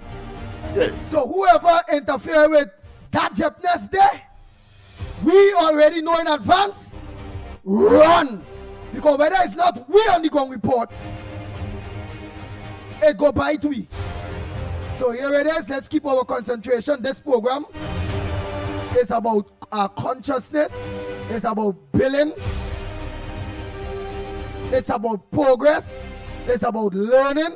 It's about teaching. It's about being patriotic. It's about respect. It's about truth.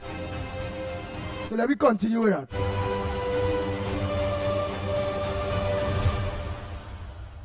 Lennox, you say I'm laughing before I play that voice note. Yes, Joshua say he ain't run because it wasn't he interfere with the Japanese. So he wasn't expecting them to bite he was expecting them to bite the brother who interfere with it. That's right. Who Who behind the brother? Yeah, not he.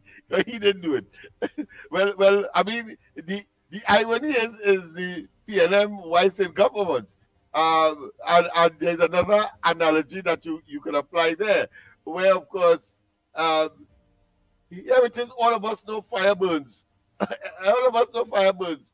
Well, Rowley and them push their hand in fire to make sure it burn, and then get it, of course, totally burnt up.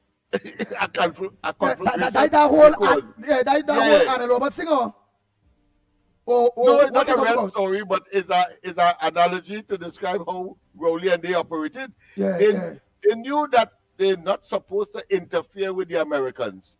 That's the point I'm making. Okay. That you would annoy the Americans. And not to say they don't know, because they start to fidget and start to hide when, of course, that shipment of fuel from Paria ended up in Venezuela. And of course, the opposition leader then, Mrs. Kamala Prasad, now Prime Minister, Honorable, decided, well, listen, we're going to expose them.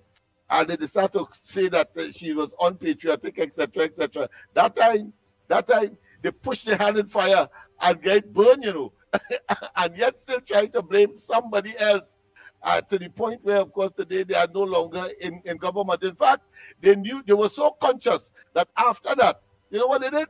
They opened up Trinidad and Tobago to any and everybody from Venezuela, the crooks, the good, the bad, the ugly, the indifferent, and create, of course, the crime scourge that we now have. I mean, not that we would not have had it at all, but the fact is that all kinds of elements came here, including, of course, gangs from Venezuela. And now, of course, we see people, bodies one place and the head somewhere else. And you see a kind of heinous crime that was unknown, at least in general terms, to Trinidad and Tobago. So therefore, we know that came from South America, having regard to our study of how they deal with their own people or their enemies in Venezuela and, of course, in other parts of Latin America. Tomorrow, please go, Lennox Smith. Just get the information, because people are still debating that whole India thing, and Raj, I see calling and all. When it comes to the oil and what India purchases from America, or what America purchases, you understand? So you just get clear up when it comes to Russia. I'll do better than that. Probably I can find it now for you, a video on the matter that says very, very clearly. And while some may say that it is partial or but I am not saying it is wholly, but I'm saying partially because of the sanction that was imposed. The Indians have succumbed, they have cowed. They are now purchasing more oil from the United States than before.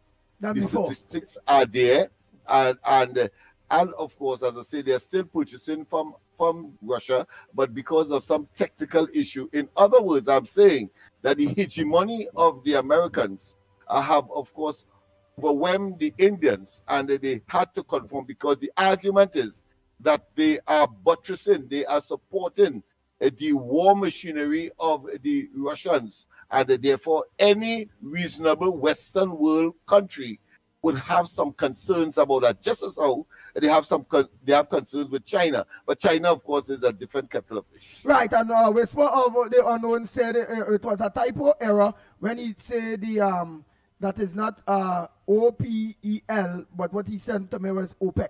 OPEC, meaning he was saying that the OPEC dealers and all agree to that or something. So OPEC, remember them is the big all in big countries. Yeah, because I was going to ask the question what he meant by that, because that That is an acronym that is unknown to me. Oh. So I'm glad that So it's he OPEC corrected. he was talking about. So, right, yeah, look, he's yeah. saying Well, now, well, he's saying now, yeah, Lennox, you yeah, are but correct. we'll Look, he's have saying now, influence on Lennox, OPEC you are on correct. OPEC countries as well.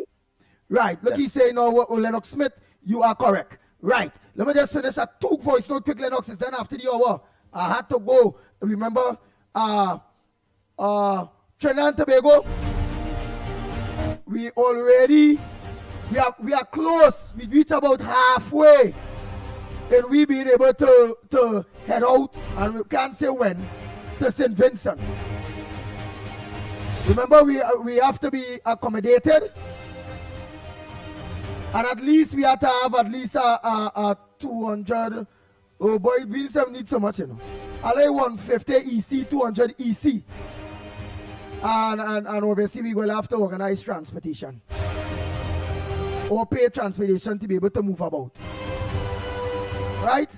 So again, yeah, it is a logistical issue because getting there is one, getting from the airport to our, and of course, and at the same time having accommodation, even if it's for a day, and then of course to get to and from the airport to the hotel or the guest house, as the case may be, and then to move around, having regard to the purpose for which we are going there for, which is of course to look at the temperature, the political temperature in St. Vincent at this point in time. And while we could of course stay here and get some assessment, we have people coming out of St. Vincent talking about the very issues that was generated from here in Trinidad. There could be no better place to be than on the ground, because experience, as we always say on this program, is the best teacher. And therefore, when we get in there and we have the experience, just as how we did it, of course, in Tobago, and was able to get the PNM out of there by a devastating victory against them. And today, as a consequence of that, they only have one voice in the House of Assembly in Tobago. I expect that on the other occasion, they will have none. Nice. So again, your assistance is greatly, greatly needed. Right, because it will be so sad to see we reach as far as having the tickets and all those various things. They reach the every, but in order now to be accommodated and move about, we have to stand still. Did you get the number? Did you get the number that you Yes, were yes, looking for? yes, I did. Okay, right. I did. Okay, good. But I didn't make that call yet. But I did. Right? All right. So in order for we to be able to be accommodated and to be able to move about, we will need your assistance. Because it will be so sad to see we reach as far as everybody are in place for tickets, with the tickets, but accommodations and being able to move about not in place, and to see we can't go nowhere again, because we can't just reach there and not be accommodated and whatever. So if that ain't happen by now, and when we're ready to leave, which we can't see, well, we may have to cancel our flight. Because again, of course, I think election is on the 9th of next month, if I'm not no, the mistaken. 27th, die Thursday, next week Thursday. Okay. Next week Thursday, the 28th. Election. Them elections is on a Thursday. All right. Them I think it's on the election 9th of next month. Yeah. December. The last set of rallies and all that bacchanal thing is this weekend coming in. I say no more. So again, it is very urgent for we to organize as soon as possible to get out. Their elections will be next week Thursday. The last of all their rallies, their big rallies, will be this weekend. So there's a time constraint. There's a time parameter that we have to go within. So people, get your phones out, get your checkbooks the out, 27th. Look, Sandy Jones said get your she can get the references 27th. out, in order to make certain that the ground report puts in a presence in St. Vincent physically, in order to give our own unique analysis as to what the outcome will be. Nice. Oh boy, Sandy Lennox Smith tell me to give you a call. So I'll be giving you a call after the program. Oh boy. So earlier, don't let me reach this far. Money done spend to reach all what we had to do. And then we had to cancel and can't go nowhere. When money done spend, because we failed to lock down accommodations and movement. Yeah, and ground transport, yes. Yeah, well, movement. Because remember, we had to be here, there, and everywhere across the movements. So don't let it reach so far earlier. And then we can accommodate that. Oh, please, please, please. Only give me a call after the program, please. For those of you that did not contributed, please give me a call. At least contribute to the transport or the ground, the movements, and at least transport partly to the accommodations. And let me get this thing going now. You all will not regret your support or your contribution towards something good. Okay? Again, it will hurt. I'm repeating it again, you know. It will hurt the Pitbull. It will hurt Lennox Smith. It will hurt Mikey. It will hurt one of the directors that matter rock with me. It will hurt because we can't hold camera and do thing and do, you understand? So so it will hurt to see that all that money spent transport, well, plane ticket for 4.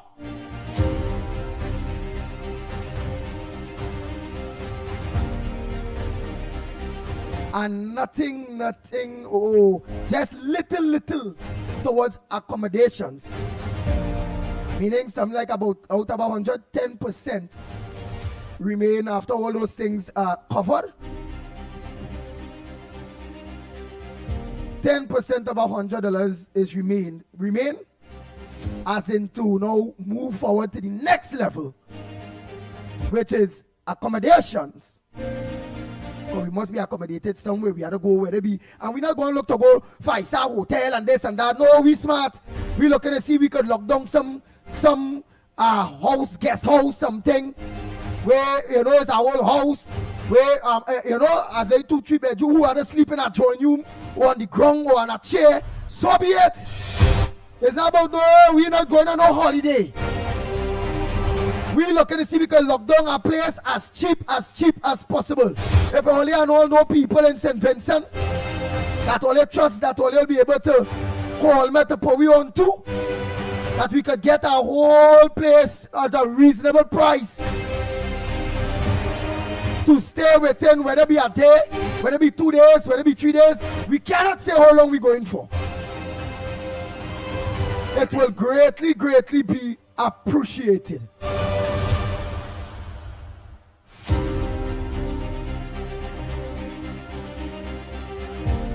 No, the government station can't go Dave Nick, who's saying Mikey is the chairman of TTT.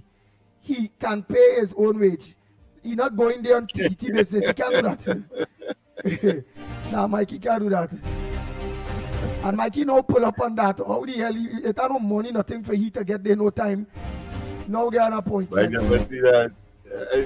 You know how long you had to wait for that stipend? And not only that, this is not a TTT. First stipend, you had to wait, maybe for January, election come and go. Right. Somebody say, stay at the YMCA. Oh Lord. Where I don't know where is that. Right? No, remember. YMCA, that is Young Men Christian Association. Of course, Lennox. They have that, but of course, I'm sure that there are conditionalities. Oh, but Lennox, like how they are here, you just can't go there just well. I think just as the St. John's ambulance people, they have hospice and so on for working girls and working men, but you have to pay. So it boils down to money. Right, which is truth, Johnny. That is truth. And at the end of the day, we make sure we lock down the reach. Right, because we believe that accommodations will be put in place, and you're right. We supposed to get accommodations and transportation and all the things also put in place first before we link with tickets. So you are right, but we do that based on... No. I want him to know that we did inquire. So we are not talking in a vacuum. We did inquire. So therefore, we are looking for a certain sum to treat with the most, what I consider to be economical way to manifest this exercise or this venture that we have engaged in. But it must not be said that we didn't do our home. No. We have a fair idea as to where we are going in terms of accommodation, etc. How we are going. The thing about it is all of that needs money, whether it's YMCA or otherwise, as I'm sure the person would have learned. Very good for clearing that, my brother. So we do know, have an idea where we're going. We do know, have an idea of certain things. But all of that will call for a little kakada. Right, Lennox, I'll call you after the program because I know you and all know people in St. Vincent. It is very important. I've been trying to get a long time ago. I did, in fact, have some friends. The Commonwealth Secretariat did sponsor something with a number of Caribbean countries in Barbados, and we assembled there and we met and those from St. Vincent. In fact, I was invited to St. Vincent. I played mass there as well as a consequence of that, but I've been in contact with them for a very long time. So they do business in the capital itself. So I've been trying to get some kind of communications. Very good. In fact, it's the Ruddock family. So those of you who are members of the Ruddock family and you want to contact me through the program. I have no difficulty. But of course, those are the people that I would have been trying to communicate with. Very good. So Trinidad and Tobago, after God Family Concerts, don't forget tonight, Corridor Transformation. Yours truly, Lennox Smith, on Corridor Transformation from 8 o'clock.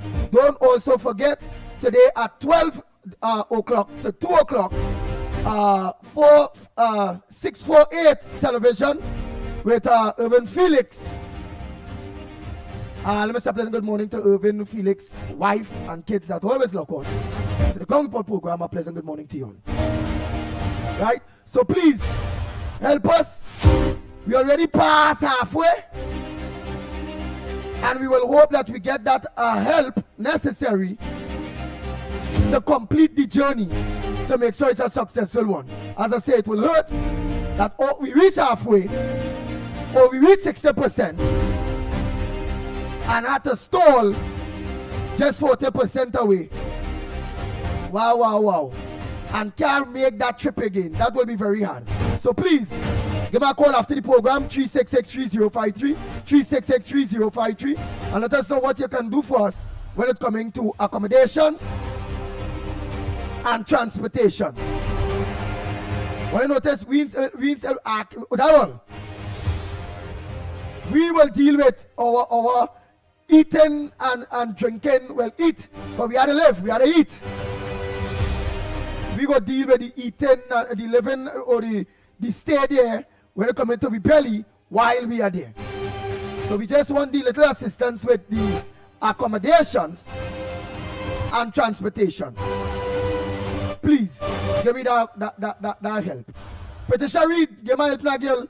You say you love me. And the tickets, of course, and the tickets. No, the tickets done already covered. We don't deal with that. We already, all right, okay. So yeah, we already, the difference. Right, we already made enough funding and cover the tickets. For a matter of fact, remember you did send your information, whatever. The tickets done book. So that is what I'm telling you. Great. The tickets done book. We just can't see the date. I didn't know you were so apt on the ball. I didn't know you were so efficient. Yeah. Right? So the tickets done book. Commendations again for the speed with which you were so fast, you like flash, that I and all didn't even realize that. But go ahead. The tickets done book. The only problem is the accommodations and transportation. And ground transport. But with the little supports that we got, tickets and thing done book, and it just have a little bit remain that will go towards accommodation and transport, but it far little remain far from covering that aspect, partner. Wow. So we will need your assistance. So Trinidad and Tobago, I'll look out for your call. All of you in any way that you all could give us a little assistance to finish this journey. We'll greatly appreciate it. So until tomorrow morning, please God, you all could have choose anywhere else or any other program to look onto. You all choose a ground report. Thanks so much. So until tomorrow, same time, same place, from 6 a.m. to 9 a.m., we are out of here. We are out of here.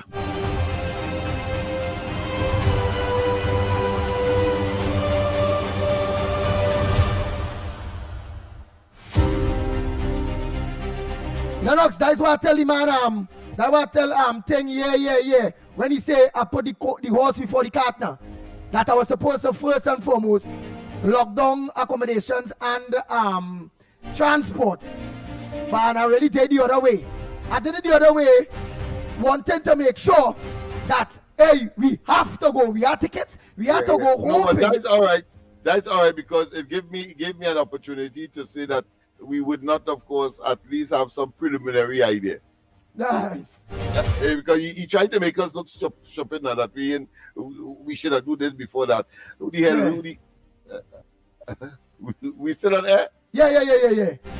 Yeah, but oh God, we are on air, so take your time. Sorry. Okay, take your cost, boy. I will use my choice words off air. Yeah. Right, so, only again. Yeah, you sleep it, but I put the cart before the horse, as some of you will say. But it was in good faith that we will get that completion from you all. Meaning, don't spend the money, don't book the tickets. Now let me see how we can accomplish. Stay. And hoping that how we tell all we don't do that. That all will know, well, hey, money done spend, you know. That done in order. So let me organize and help in accomplishing the stay and the transportation. It's both at the same time a chicken and egg and chicken scenario. Yeah. Right? We have to do it that way because of the logistics and the way how the thing would have unfolded. That is how it is. You have a new idea, and sometimes some part that ought to have come first may come, last, and vice versa. But at the end of the day, the entire thing comes together as a completed puzzle, and you would have achieved your objective. Nice. And again, you all don't we cannot go to the government to ask. And the opposition across there don't want to get involved. Meaning they bring we there. No. Remember, again, people will be very particular.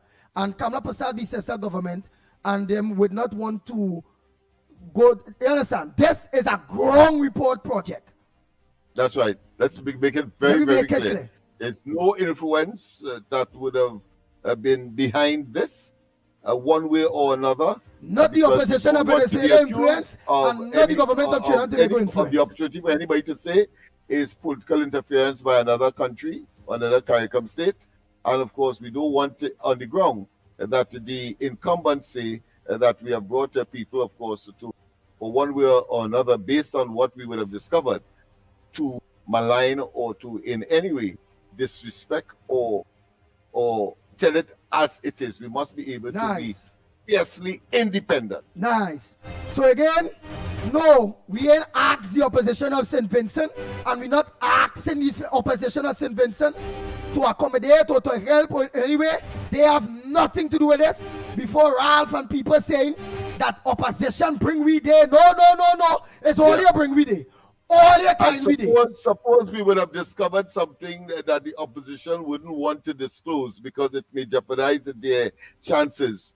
We have a duty to expose. So therefore, it will appear to them to be a sort of betrayal, having, of course, sponsored such a venture. So you understand the parameters within which we have to operate as an independent entity which we fiercely, of course, protect.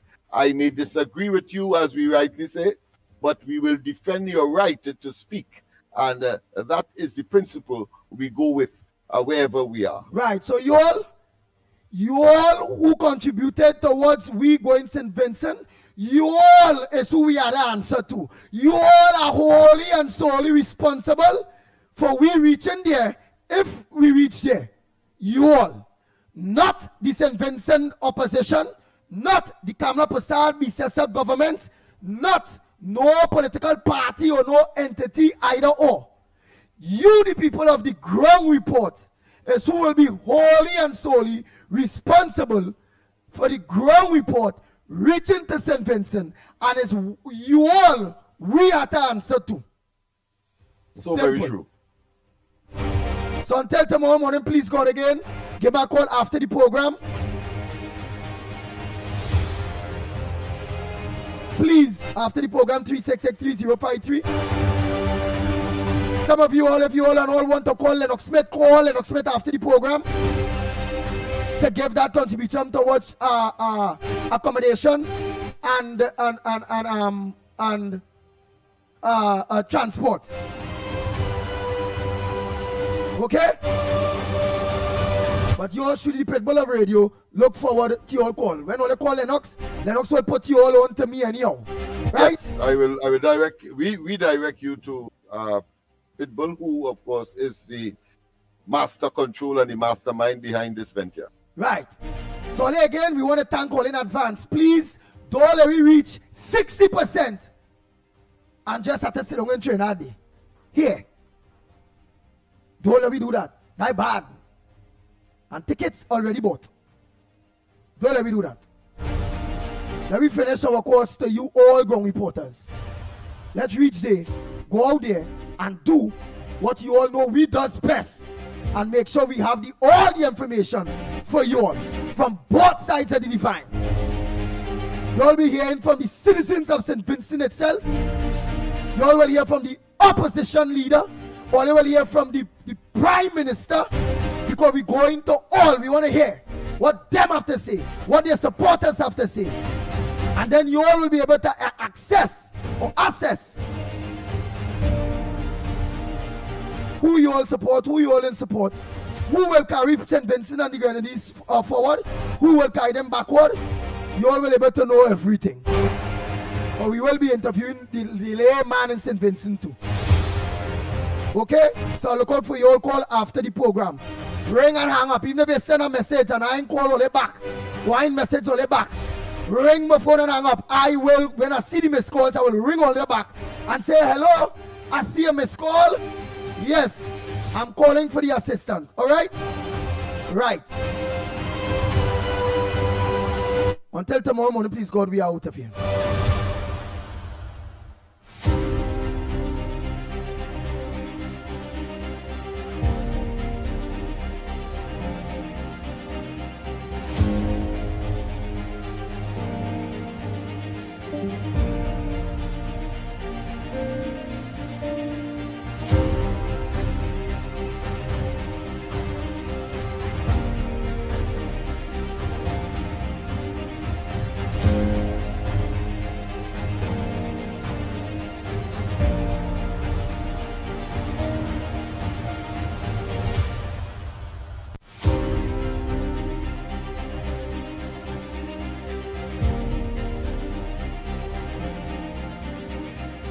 The Ground Report with Mikey K, Andy Williams, and Lennox Smith. Bang, bang, bang, bang, bang, bang, bang, bang, bang.